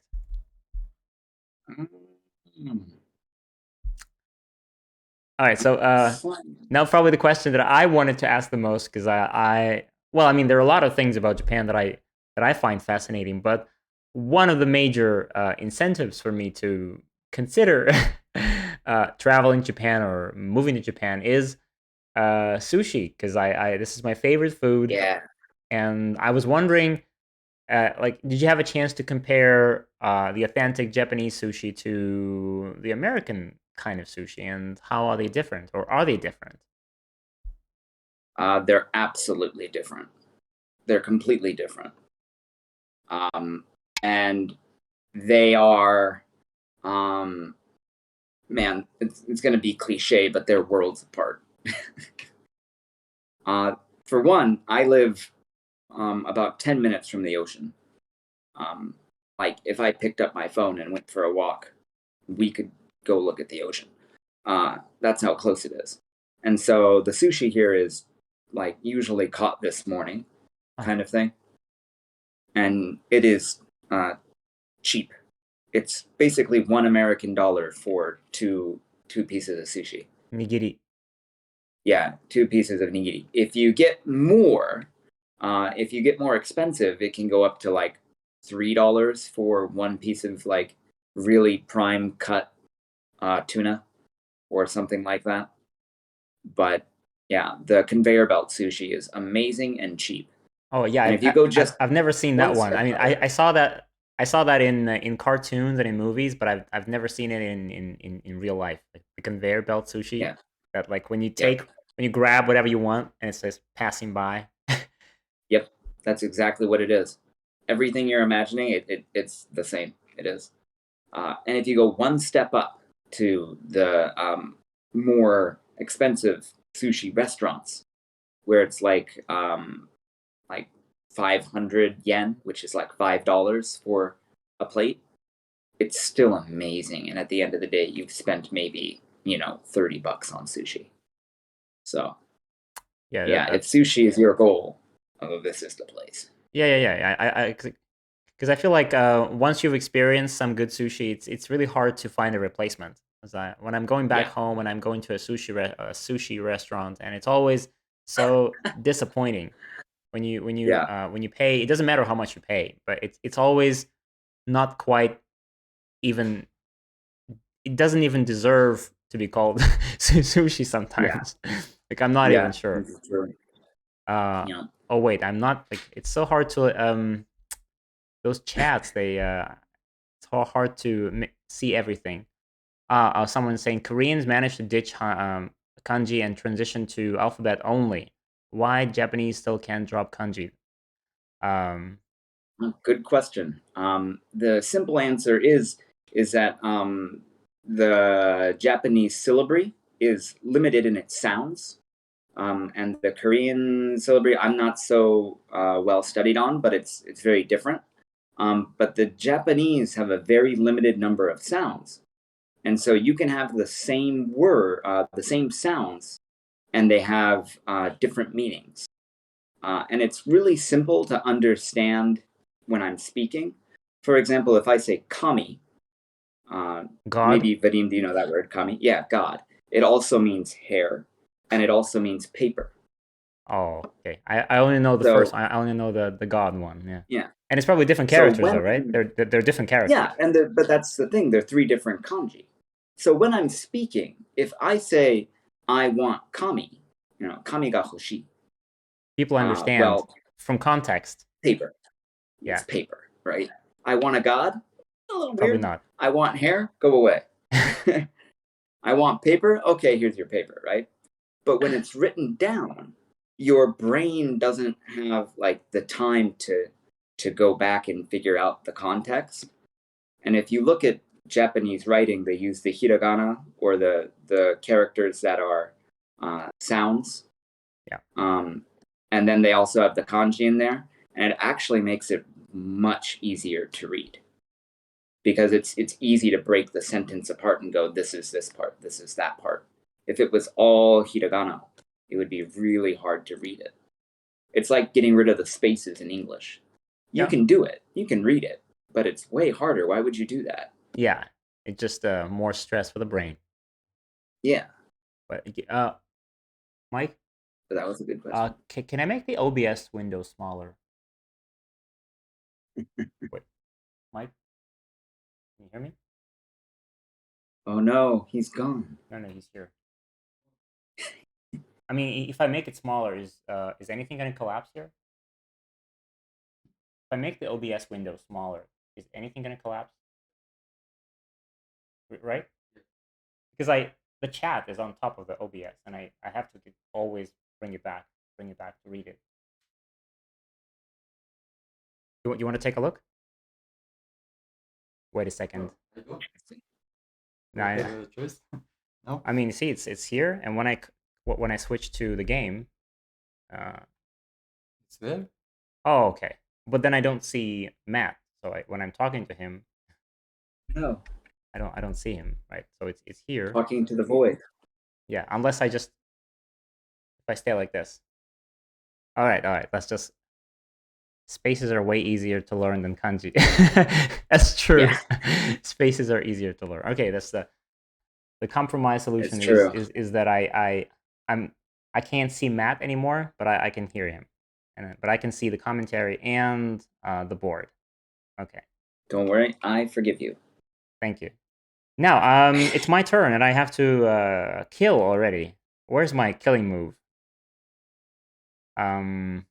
Killing move should come right about now. All right, let's do. I don't know. Let's do this maybe. Interesting. Try to eliminate that base and just destroy the eye shape. Building. Yeah. And I'm looking at the possible. So I'm looking at the possible cut at the H6 later.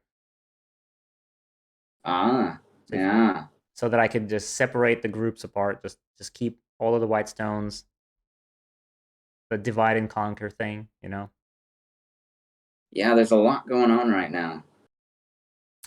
Yeah. Growing. Yeah, so I'm gonna wait with my next question to make them okay. Oh, what? That is interesting. I got two sides to go on. Yeah. Was my thought. You still have the top to play. You can definitely switch to the top and just try to build a group there. Yeah, it's interesting how this is gonna go. So all right, I've asked about sushi, like mission, like check. I had to ask that. One. Now switching back to Go for a second here. So what is a Go club? We don't have any we don't have any photos, unfortunately. But like, what is a Go club?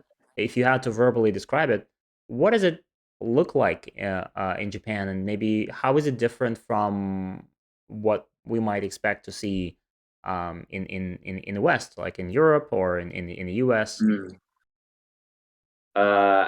In Europe and the US, you might expect to meet at a cafe, or maybe somebody's house if they have the space for that.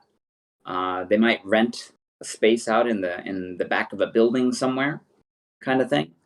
But in Japan, they tend to use the local. They're called halls. The local halls. There's a local meeting place, a local meeting building, I suppose, that is for as George Takeo would say, that they use for usually for like community get-togethers kind of thing. And these local halls tend to get used by all sorts of different groups in the community. And the Go groups tend to go for that. They rent out times. So my Go group meets on Wednesday and Saturday for 5 hours. And they also do an actual like ranking system and setup, which might be a little bit more unique. Like there is a group of, I think, 3 people. Usually, the best 3 players are in charge of like money management and all that stuff too. So the best 3 players tend to be like someone has to be the secretary, someone has to be in charge, and someone has to be the vice president of the group, of the Go group that you're a part of. And There, and you just mentioned the ranking that like every group that is it runs its own ranks. So how does it Yep. work? Is there like if you come from like from this little city and you go to a different town, you go to a different city, Mhm. and is it going to be the same rank? Like if you're a 3 dan player here, would it be the same 3 dan in a different city, or would it be a different one? Yeah, they're supposed to be interchangeable because this is maybe another unique system, but each little Go group is also connected to the Nihon Kiin, or the Japanese Go Association. So So you should. how do they award the ranks? I mean, how did you get your 3 dan in Japan, for example? So I don't have a diploma, which I guess I could get. I was given my 3 dan ranking because the first time I went, I played a game against the best player in the Go group, the 7 dan, who is a 70-year-old man who just wiped the floor with me. It was not even a contest. I played him even with regular Komi, and he was white and I was black. And yeah, he had me. Like, it looked like the Takagawa game or the Kajiwara game. He had me beaten like 40 moves, and I played desperately for another 40 and just had to admit that I was completely outclassed. But he, went, not bad, and you're a 3 dan. Oh, okay, yeah. So it's kind of like an yeah. Thanks. I feel like maybe Yeah. this is like an. I wonder if they do the same thing in Korea as well. But this is how they also do this in China very often. You play against someone of that strength, or you play against a teacher, and he would just establish the fact that you are a 2 dan or you're a 3 dan or whatever rank, and that's what you have to Yep. take. That's as good as it gets. You just that's it. Okay. Yep. Thank you, master. Yeah. Right. Exactly. Exactly. Yeah. And Uh, I've played against all the upper level players in that Go group, and I've played against the other challengers, I suppose, that were like 1 dan and 2 dan and stuff, and they all agreed I was of that ranking. So that was how I performed. I performed well enough against them that they were like, "Yeah, you're actually a 3 dan. That's pretty good." Kind of. So I was happy about that. Not sure I would complain about that. but can you be deranked? Oh, wait. I have to take this. I have to take this. Okay. Can you be deranked? Like, Alright. if you can you lose your rank if you start performing badly? I mean, for some reason you haven't played for a few years, you come back to a club and you say, "Well, I'm a 3 dan. Here's my diploma," and then you lose a few games to lower ranked players. Would they take it away? Would they say, "No, now you have to study again to get that 3 dan Uh, back"? I think at that level, yeah, they would probably do that. They would probably like, "Oh man, you dropped it, you lost it. Got to get it back." I think if you got above a 5 dan or above a 6 dan, like 5 dan, 6 dan, 7 dan, they would probably go, "Oh, it's just like riding a bike. You just need some time out of that, senpai kohai respect kind of thing."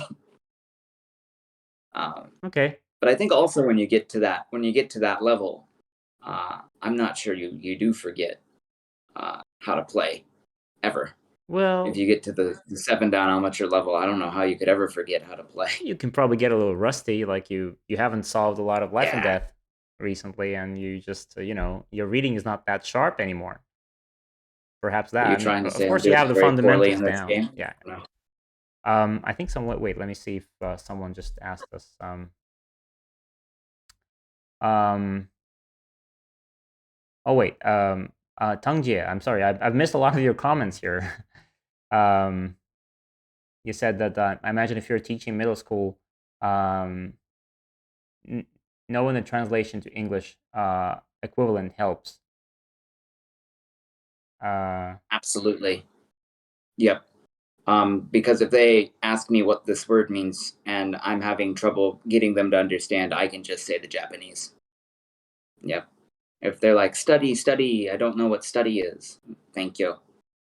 They go, yeah, it kind of Right. it kind of helps. I think it kind of helps, but at the same time, it I mean, I've seen other foreigners like from all parts of the world, English speaking world, teach in Asia, and I saw like when they would have zero knowledge of the language, of the local language, and then they would just I mean, they have to do something. They have to explain the word, and if they don't know the translation, then they have to come up with something creative to explain Yep. that. And once you know the translation, it's so much, because it's so much easier to go for the translation than to do this Yeah. monkeying around Yep. trying to invent something. Yeah. Yeah. Gestures are wildly helpful. Oh The wait, Japanese love a good game of gestures. Anton Praskurin redeemed play an attachment. You should play an attachment. Oh my god. Yeah, so this is one of our magic points here on Twitch, and now I have to play an attachment. Uh-oh. No choice. Where? Anywhere. I have to play an attachment. I'm gonna play an attachment. All right, so let's is this an attachment? That's an attachment. Yes, it is. My god, it's about to get messy.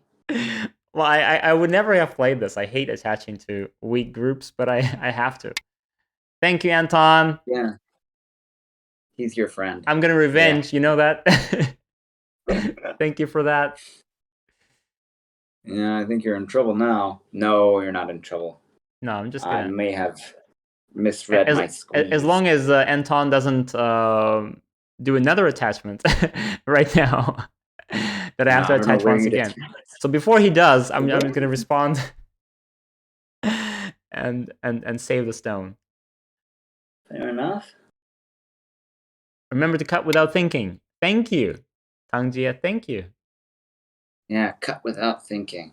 Yeah, that's I don't have points anymore. Good, Anton. Good. I don't have points You anymore. can't hurt me anymore. No, it's not those points, Matt. It's not the points, the go points. It's the magical Yeah. points. The magic dust of Twitch. All right, how do I kill this? Dangerous. The bottom group is okay. Uh-huh. Now this one is kind of floating around. It's looking okay, I suppose. Looking okay. All right, I won't complain let's too limit much. it like this. I'm just gonna go. Oh yeah. I'm gonna go with the inside peep. Not the outside peep. The inside peep. Sure. Block, block, block, The block, peep block. everybody wants. Oh my. Wow, that's Okay. some fast paced. Hayago. Well, we gotta pick up the pace a little bit, I Oh, think. what? Oh my god, redeemed. All stones are white for 2 minutes. What? Oh, come How does that on. work? That's another one of those bonus options. Now I have to play one color go. Oh, no. How do you do that, though? How do you set that up? I set it up here. Well, Oh. I mean, you will see black and white, but I will see, and I think the audience will see. Wait, Oh my god. I think everyone will see only white stones, but I have to go to settings and I have to change. I think I have to go this I do way. not envy you, good sir. But how do I? I'll take one more long look at the board and make sure you know where everything is. Nah, I'm not gonna do that. Wait, I forgot how to. He's How brave. how do I do that? Wait, no. This is not it. I forgot. Dangerous. Wait. Mike, do you remember how to set the stones to white? Yeah. I'm looking for that, but I was sure it was here, but wait. This is white, and this is black.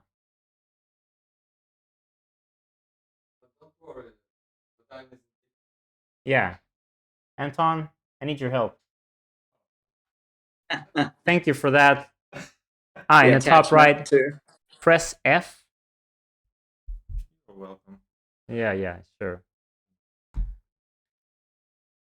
Oh man, Where did you go? the board got lighter. Oh, custom. Okay. Oh my. Jesus Oh Christ. no. Oh my God. I can see that on my screen too. Good luck. Thank you. 2 minutes. Anybody? Timer, please. Best timer. Okay. Yeah? Okay. Let me ask you a couple of questions first. Yeah. Okay. I know. Don't delay the inevitable. All right, I'm just gonna capture these stones then. I remember that I should capture them. Yeah. No. Okay, this is Atari. I remember there's a stone. Okay, this is Atari. I remember this is Atari. So I just connect. All right, I'm gonna be fair. I'm gonna be fair. I'm not gonna ask any questions during these 2 minutes. I'm gonna just play. I'm not sure that's fair. No, I mean if I'm not sure that's fair to you. Oh, but there's no indicator of where the move was played. What did you just play? I can't see it. J11, right? Correct. Okay, J11. Because I don't see the indication. You've just got to look at the board and pray. Wait. What is this happening here? Yeah. I don't remember what the shape is. So I'm just gonna where are my stones here? Okay. That's just dangerous. Yeah. Oh god. I may or may not have played this move with the understanding that that would be hard for you. So. No, it's fine. I'm just gonna I don't know, Tenuki or something. Playing with fire.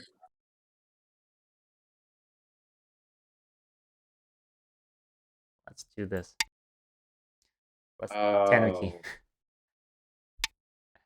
Okay. Oh Jesus. What? Is this Atari? Time is up! Saved by the what? Thank you. Okay. Bring it back. Custom. You're not gonna be happy. I'm not gonna be happy? No. Alright. Is it this one? Which one was it? I think it's this one. Looks pretty terrible though. And then stones were... It was this one, I think. Oh, wait, was it this one and this one? No. It was this one and this one. That's back now. Oh my goodness, what? How did this happen? Wow. I played on the head of 2 stones. Yeah. Okay. Finicky. Thank you, guys. I hate you. All of you. Submarined you, man. Oh, man. They came after you. Can we rotate the board? Well, there's no need to rotate the board anymore, Buzzsaw, because I think that I've lost this game, this game after this. I don't know. It's not alive yet. Not yet. Some like 5 moves in one color go. Yeah, 5 moves. Thank you. 5 moves? Come on, I'm going to die in 5 moves. I'm going to lose on territory in 5 moves. Oh, man. Mike, can I get some water? Thanks. Okay. Focus, Vadim. Come on. You can do it. Yeah, I don't think I'm alive yet. I think your Tenuki was like attacking on a large scale. You were attacking on a large scale. Okay. Yeah, let's put it in good Wait, terms. why can't I? Oh, I can. Thank you. I need some water after this. after this disaster. Yeah. All right. You have one eye, probably. Probably you have it. Or do you, actually? No, All right, I let's don't think make so. it. I don't think so. Let's make it difficult for you. Yeah. Danger zone. Yeah, but you were certainly right. Man. You were certainly right. I'm not happy here. Not as No, happy. but Not neither as am I. not as happy as I was before. But yeah. Yeah. Challenge accepted. Going down. Replying. Okay. Man. I don't like that either. 'Cause Yeah. that's just gonna, it's not gonna get me anything. I'm gonna steal that eye. Like you know, Yeah. like a baby steals cookies. Yep. Babies stealing cookies? Yep.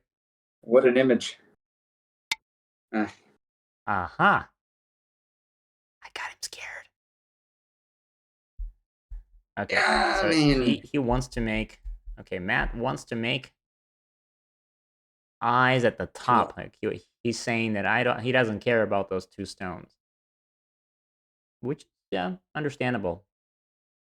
Yeah, the shape looks kind of good around the F13 area. Yeah, it's growing. It's growing, yeah, it's growing into eye shape, and I feel like if I don't do it, yeah, but I think I just have to. I have to save these stones. I have to save them. Well, you don't have to do anything, but you could be out of the kindness of your heart. Yeah, okay. Let's put it this way. Oof. All right, next question. Yes, hit me. What do you got? Speaking of, yeah, so do you have a Go teacher, or like how is it organized around there? Do you have a Go teacher officially, or do you just come to a club and just play against anybody who's available? Yeah. Well, I was originally invited to the club after I wrote some articles for the newspaper, where I talked about Go in the newspaper, in the local newspaper. And so they invited me to the Go Club. Mm-hmm. And the first person I played, like I said, was that Seven Don, but obviously he's the head of the club. He doesn't have time to play me every day. But the third person down, who's a very kind 5 Don player, plays me every time I go, usually 2 or 3 times, if we have the time. So he's my unofficial official teacher. Do you play with handicap or even games? Currently he plays me, giving me 6.5 points of Komi. So we play on an empty board, and it's reverse Komi basically. But recently I've been beating him with that, so he's started to consider moving to regular or no Komi games. So is it safe to say that you're moving up to closer to 4 Dan? That's the hope.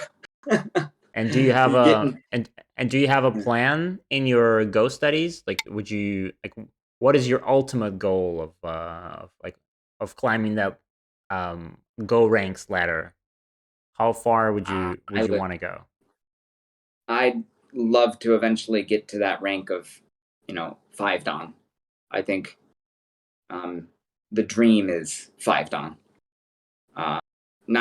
Not because it's impossible to get anything else, but because, or to do better than that.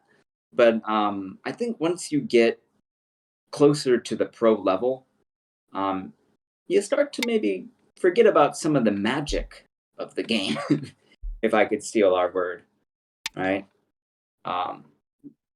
The pros start to talk about, like, it's 1 point here or 1 point there. Yeah. And I think the amateurs really get to appreciate the beauty and the magic of Go in a way that the professionals kind of can't afford to do sometimes. Yeah, they They just can't can't afford afford to that. fool around there, Yeah, anymore, you know. because it's because they know that I know that the other person knows that if I play this, if I make this move, then there's going to be this 30 move variation that has been well studied Yeah. by AI and Yeah. professionals alike, So and yeah. we all know where And it goes. they that's their livelihood. If they don't make any money, right, then they don't make any money and they're not a professional anymore. They got to do something else. So I think there's this I wouldn't say fear that I have of getting too good at Go, but I don't want to lose the magic. I want to stay maybe a little childish with my Go. Yeah, I So kind that of I understand that, because I have the same kind of feeling about it. Yeah. Because I feel that if I ever got to the level of, I don't know, KGS 8 done, or I don't know, Fox or Taigem 9 done, then you are already like top level amateur, and you can't afford to play anything that's out of the box. You have to play by the books. Yeah. You have to play by Yeah. the theory. You have to follow the unwritten or the written rules, and you can't afford to play some crazy and some goofy those Hazama Tobis like Kajiwara did in the game. Yeah. Right? Which is what makes him so unique as a professional, is he's actively doing that stuff and in some cases winning. And that was his motto was I'm not here to win. I am here to play Go. Yeah, that is a very good. I mean, if it sounds easier than it is to follow. It's just when you hear it, you think, yeah, that's where I want to be. But then again, letting go of this mentality of always wanting to win, always striving for perfection. It's so hard. So yeah, a lot of respect for Kajiwara here, for actually doing this. Yeah, held on to it even though he's a professional 9-dan playing at the highest levels. Wait, what do I do here? All right, I connect. Ah.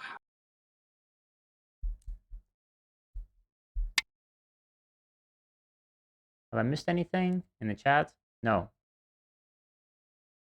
It's gone quiet on us. Yeah. Hi everyone. Yeah, just in case. Hi everybody. Yeah. Wow, is this an eye? It's not an eye, is it? It's not an eye. Come on.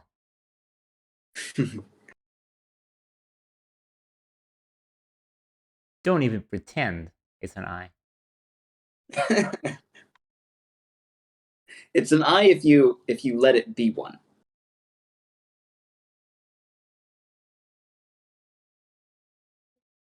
Interesting, Vlad. Have you thought about killing your opponent? Well, this is exactly what I'm doing. I'm killing my opponent. This is the game about killing the opponent. Tangjie. This is it. But yes, I am a bloodthirsty killer right now. And I need blood. I think I'm gonna go for this move. That's interesting. Because it kind of creates this miai of not letting you make an eye there.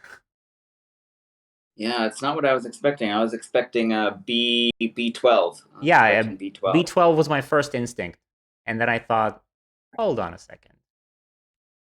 Because this strengthens me as well.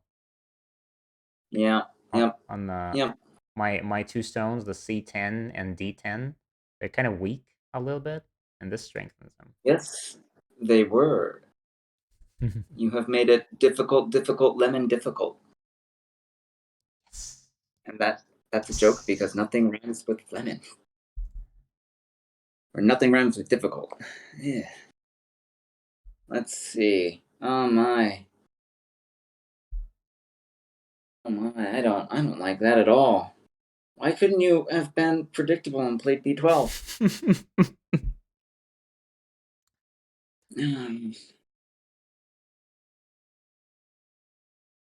Man. Ko is always good for white. Yeah, any ko is good for white, unless if white manages to make one, and I'm gonna do my best not to allow any ko, obviously.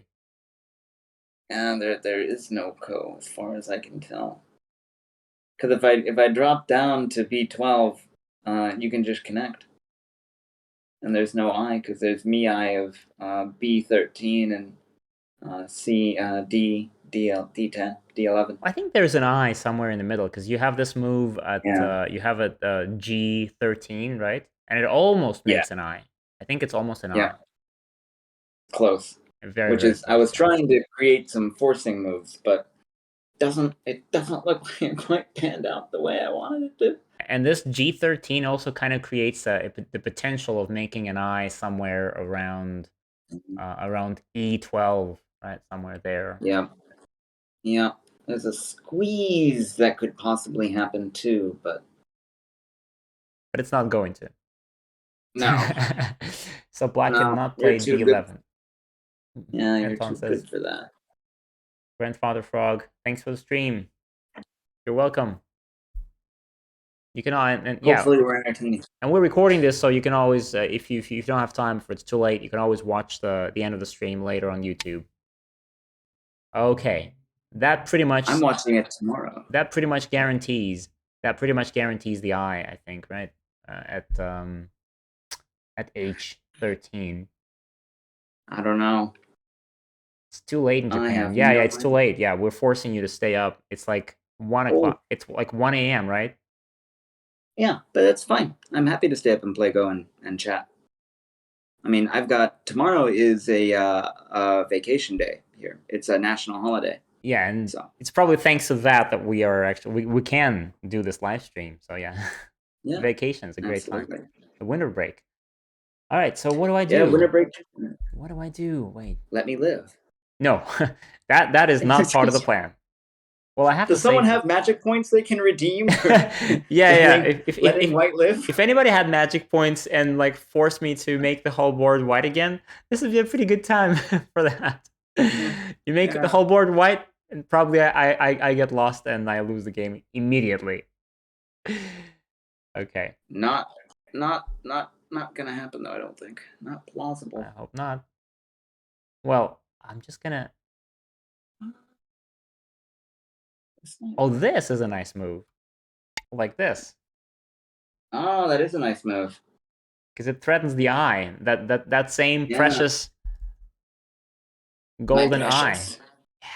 Yeah. That James Bond reference?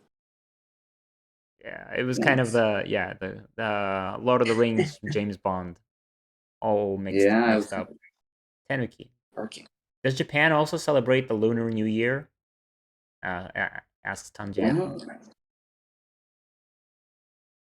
I think they used to. They actually, an interesting bit of Go history. One of the Yasui heads, the head of one of the Yasui Go houses, revolutionized the calendar in Japan. For a long time, Japan was using the Chinese lunar calendar. And then in the early, I think 1100s, I could be wrong about that, in the early 1100s, this really strong Go player revolutionized the Japanese calendar and became the first official astronomer of Japan, I do believe. So now everyone celebrates the regular Western New Year, right? December 31st. Yes. Okay. Yeah. It's by the Gregorian calendar now. Okay, yeah, because the solar calendar, as opposed to the lunar calendar. Yes.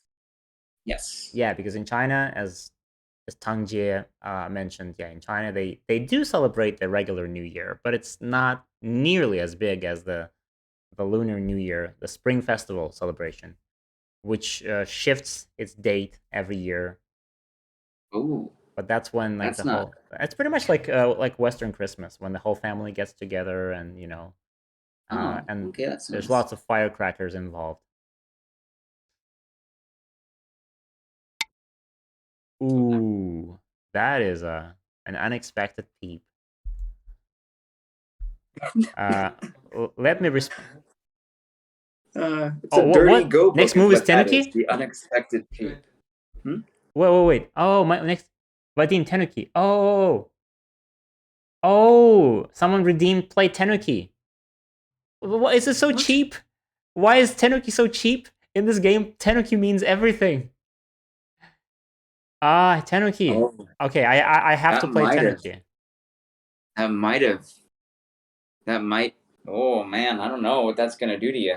I mean, those guys are really rooting for you. I feel like they just don't want to let me win this game. All right, I Tenuki. Yeah, no, that was very, Okay, very helpful. I Tenuki like this then. This is a Oh Tenuki. man, but that's still a good move though. Well, that's a Tenuki. I mean, this is what I have. Okay.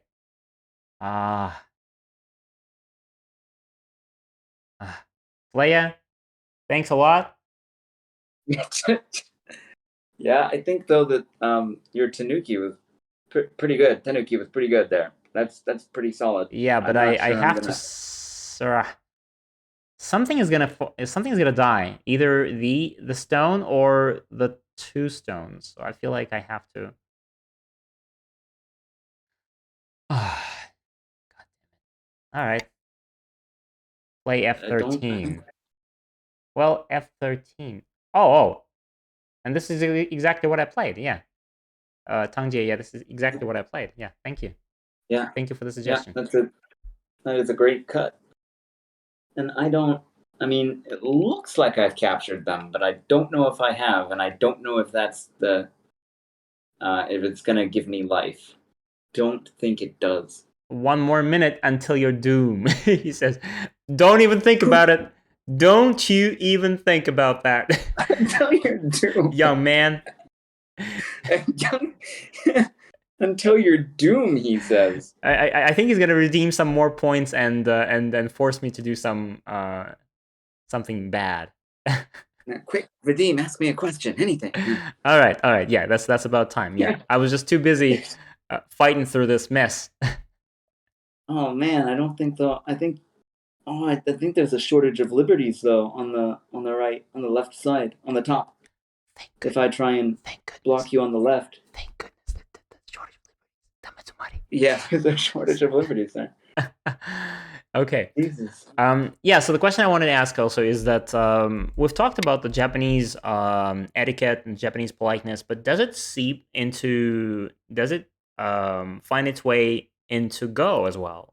Like over the Go board today, would you say that there are pieces of that etiquette, the pieces of that the cultural mentality, can they be felt in the game? Or would you say that playing against a Japanese player today is almost the same as playing against anybody else? That's a really good question. What, Tanuki again? I can't pay attention because I switch between chats. Oh, play Tanuki again. Oh man. Oh, Tanuki again. Well, you do this a couple times, guys, and you're basically forcing me to resign this game. Not yet though. Okay, Tanuki. Not yet. Well, then I'll just cut. This is About a to say, Tanuki. just cut me. Is this Just a Tanuki? cut me already. Yes, that is a Tanuki. You did not respond directly to my move. Ah.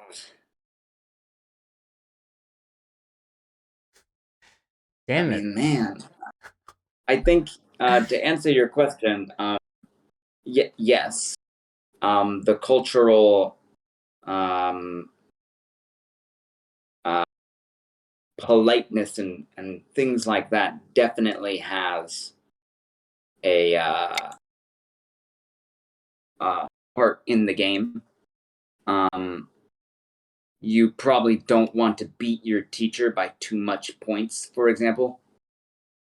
Right? If you have the ability to be like, I'm like 20 points ahead, I'll give him some end game, and it'll be a much closer match kind of thing. You definitely do that.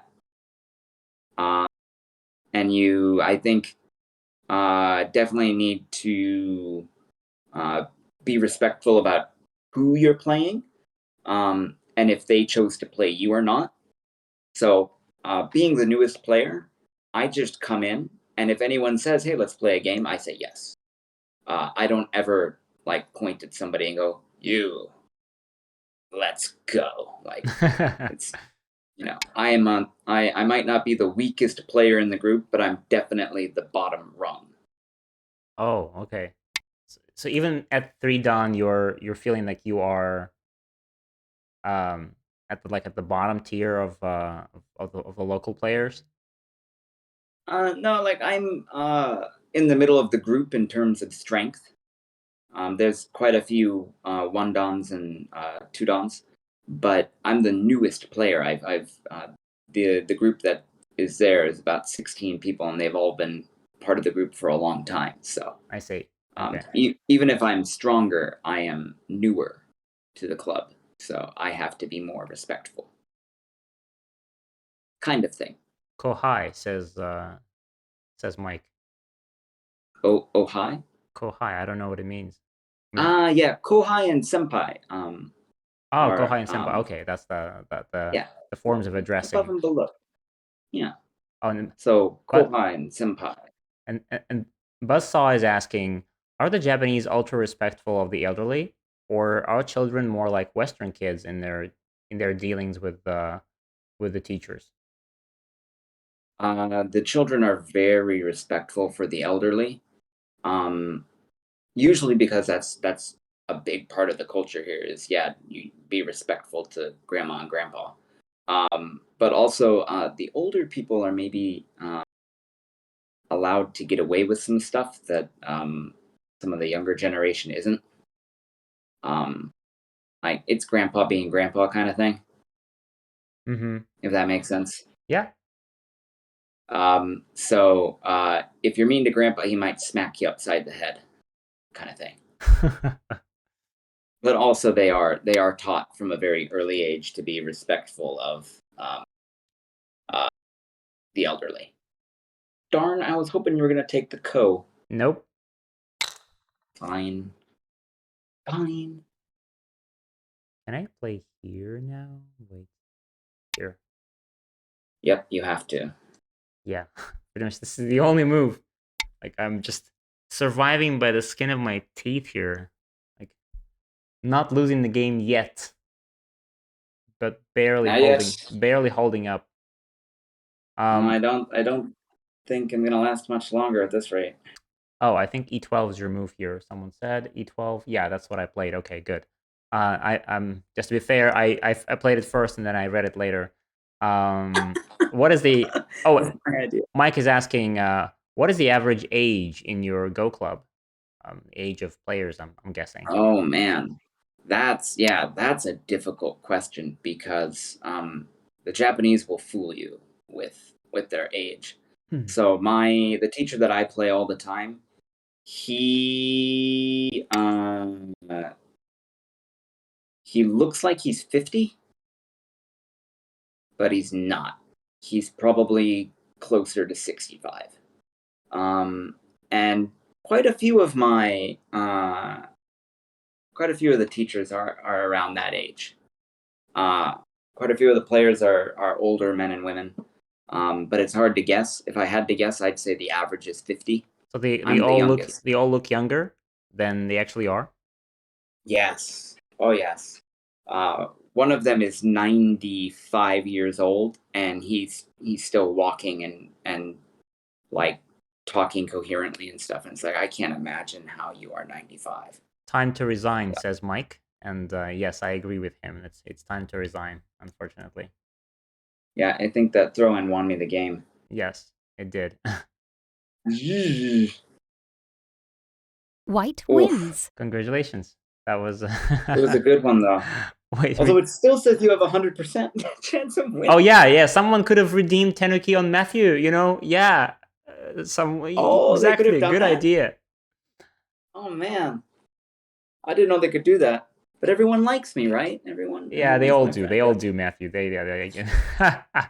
I mean, how else would they explain, all of those tenukis and white stones for me? Kindness. It was a team effort. Thank you. Oh, Buzzsaw is asking at about what age, yes, people in Japan retire. The official retirement age is 65.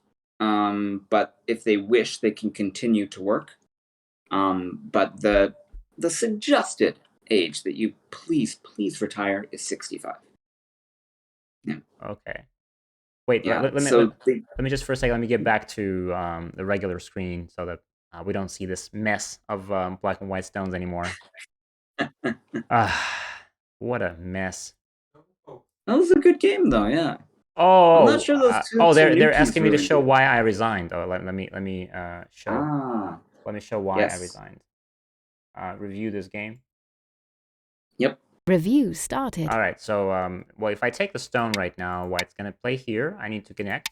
White, and then this is I need to respond, and this is an eye. And the white wins. Yep. White has 2 eyes. Yep. So that's kind of reading 3 moves ahead. Yes. I'm sure Matthew did that. I did that as well, and Yep. so I had to resign. You can usually you can in these kind of situations, instead of 5, you can play 6. Instead of wait. Your last scenario here. Yeah, here. If you have a helpful stone Oh yeah. around like if I had a B4 or stone something anywhere, yeah, I would play this on the second line. and then Yep. do some sort of this. But unfortunately, in this case, it wouldn't work because white would just keep on extending, and I just make white happier. Yeah. You White. don't have any helping stones on the second line. Too bad. Yeah. Well, So, but if you did, you could play. I think this is called the caterpillar crawl in Japanese. oh, that's a nice little metaphor. Well, if I were a little magician, a real magician, like a real magician, I could have done that, but I didn't think of putting a stone there. So yeah, I Magic. tried. All right. Let's go back here. So I have a few just final questions left. Yep. I'm gonna ask them real quick. Anything. So let me see if we let me bring back the chat. We couldn't let you bully Matthew. Please forgive us. Kindness. Yeah, Everyone's so kind. Thank you. Yeah, guys, you're too kind. Seriously. I'll go throw some yen into the local shrine. 5 yen. So Give everyone. what are your future plans about? Like, are you planning to stay in Japan or at any point move back to the US? Like, what's the plan? Well, I've always said that I plan to live, work, and die in Japan. So, not going back to the USA. But like, wow, that's a tough choice, wasn't it? Or was it easy? It was kind of easy. I've always dreamed of living and working in Japan, and I definitely want to go back every now and then to visit some of my family. But it's a 9-hour plane flight. Yeah, that's yeah. That's when the virus rolls over and we're finally out of the mess. That's not too bad to go spend a holiday or 2 every now and then. True. And then you think of waking up in Japan on a bad day versus waking up in the US on a bad day. Yeah, I pick Japan every day. Yep. And the sushi. All right. Yeah, the sushi. Oh man, the sushi. All right. Now I have some bullet fast questions that I like. These are not even like these are past the official list of questions, but these are just like the blitz of all questions.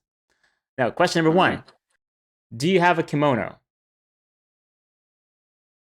No, I don't. The kimono is a general term usually for all classical Japanese clothes, but a kimono is usually for women. I've read on the internet that they also have kimono for men. Yes, they do. They don't usually call them a kimono though. I can't remember. I think they call them the yukata is for yeah, probably, yeah. summer. Was that the one Yeah. that Toya Meijin was wearing in Hikaru no Go? Yes. Or that Yeah. the ones that what's his name? Yoda Narimoto is wearing. Yeah. Okay. I think they're wearing something a little more regal than a yukata, but it's not quite like to the emperor's level. There's many stages of formality. So, like they even have the like fancy names for pants. I think they're called hakama or something like that. But long story short, no, I do not have a kimono. I think there's also something called a jinbei, which I wore once. I think it's called a jinbei. And speaking of, I mean, you just mentioned that it was cold there, and it's not on the list of my questions, but you have those tables that are like heaters at the same time. I forgot what they're called. Yeah, the kotatsu. Yeah, kotatsu. Yeah, exactly. Yeah. Yeah. Do you happen to have one of those? Isn't it?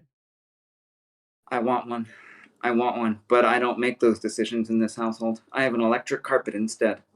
Yeah. Electric carpet, yeah, but that one is just looks it just the level of coziness it provides. Yep. No, I desperately want a kotatsu, and eventually we're gonna have to get one. When I turn into an old man, when I'm 60-something years old, it's gonna be necessary. Yeah. All right. Now, one more thing. I've heard that there's a tradition in Japan that Christmas is celebrated at KFC, and this tradition is it goes back a long way. So, is it really true? Like, how does it happen? Everybody goes to KFC for Christmas? Yes. You usually get it as takeout. So yeah, we do a Christmas special. We order a special Christmas dinner with the KFC. Usually, it's not like you don't just like bring a bucket home kind of thing. Yeah, it's very Japanese. You get a nice big box, and it's got everything beautifully sorted. And Chopsticks. then you get a cake. Yeah. But it's the difference is maybe if we have any people who are watching from America, they think KFC, that's like barely better than McDonald's. Yeah, that's what I thought when I heard of this. I was like, yeah, that's the same thing. This is a fast food chain. But it's not. It's not fast food in Japan. It's really good chicken. Like, it's really good chicken. They use Japanese chicken, and it's really, really good chicken. It's real chicken. If you rip open any of the chicken to like look on the inside, like it actually has like the lines and it peels beautifully. Like, it's real high-end chicken, and it's expensive. If you want a real nice Christmas dinner from KFC in Japan, it's about $40. You're looking at about 40 American dollars. It's pretty expensive. Okay, it's a little more expensive than the sushi you mentioned. You said you can get it for $30. Yeah, right? The priority is totally different. Yep. Yeah. So yeah, it's absolutely real. We get KFC for Christmas dinner every year, along with sushi and cake. Okay. Yeah. One more rumor that I heard is that, and this is actually a pretty famous one, is that in Japan it is fine to slurp noodles loudly, even though like usually people are very reserved, but when they start eating noodles, this is all of that is just gone in a flash, and they slurp loudly. Is that a thing? Yes, it is. And what would be the reason behind that? It shows the chef that you think their food is delicious. It's so good that you can't wait to eat it, and so you slurp it down. Yeah. So many of those like things that you think, no way, this just can't be true, and then it is. Yep, it's true. Yep. They also have insect candy. You want to talk about what's strange in the vending machine? There is insect candy in vending machines. Yeah. So Insect candy. Nope. Yep. Thank you. Yeah. Yeah. No, me too. I'll eat pretty much anything, but I'm not sure I could do insect candy. But yeah, Oh, there's yeah. Those grasshoppers in chocolate bars. Yep. Thank you very much. Yep. Yeah. It looks great. Next person.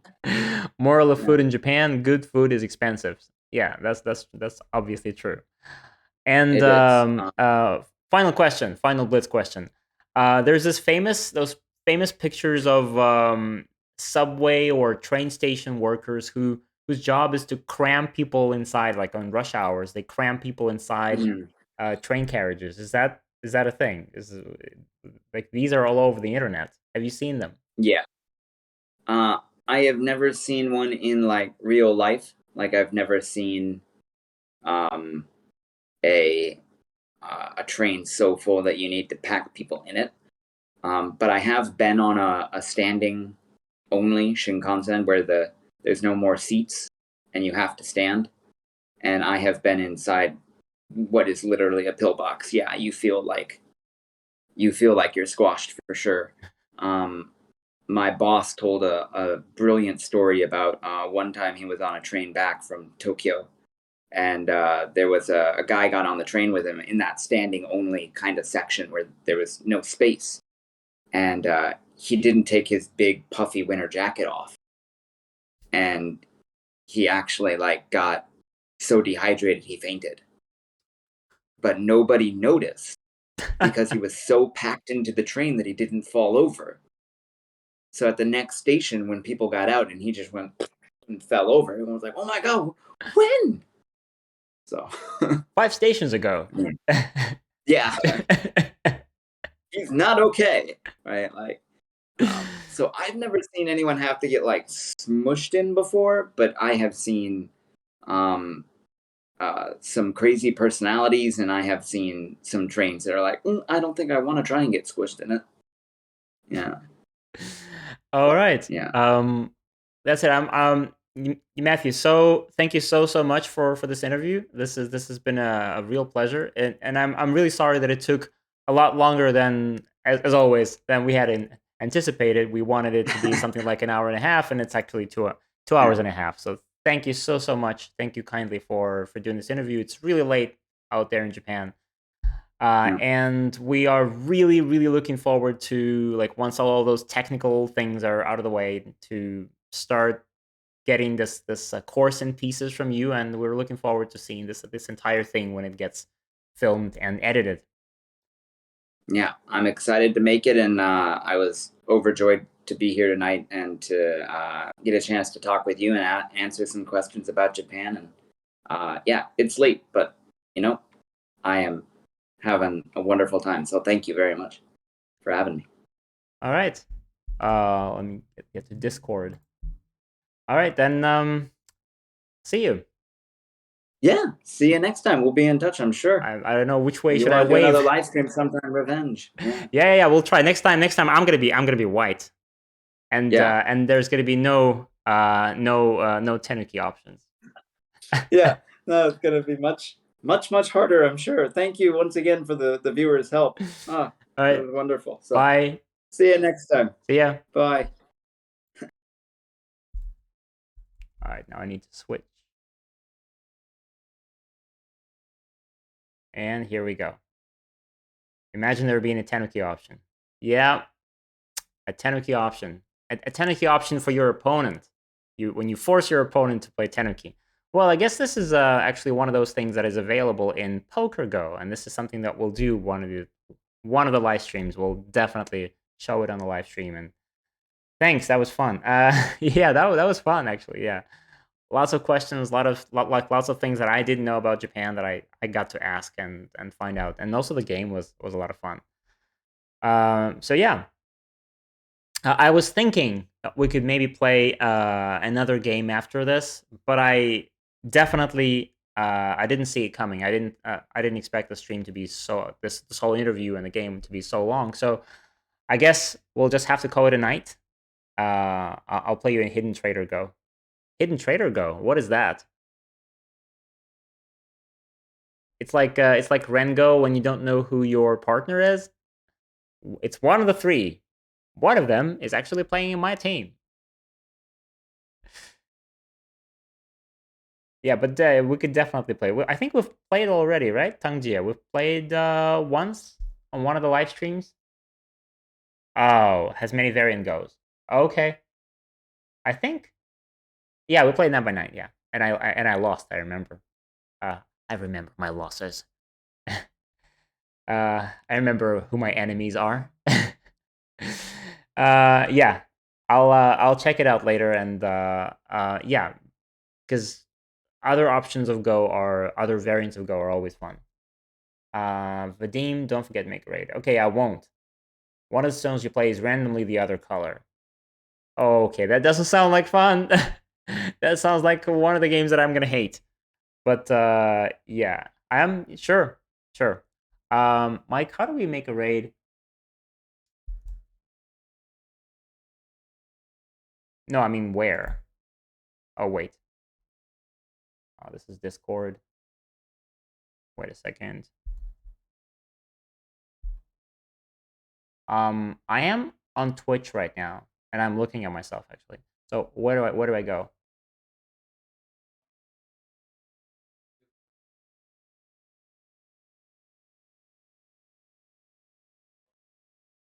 On my logo. Wait. Okay. And next, there is no video producer.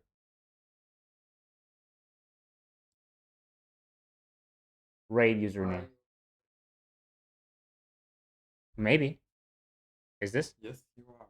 And now where do I go? Oh, raid channel. Okay, great. And there's only one channel to go. There's Trevoke that always makes fun reviews. All right, guys, I guess I'm going to send you to Trevoke for another round of historical game reviews. And oh, you can also use the chat. Well, you know, we don't stream often enough for me to actually get the hang of all of this, and that's why I'm always going like Anton, Mike, how do you do this? What's the name of this button? What does it do? Is it going to destroy the computer if I press it? All right, let's go. Start raid, and now.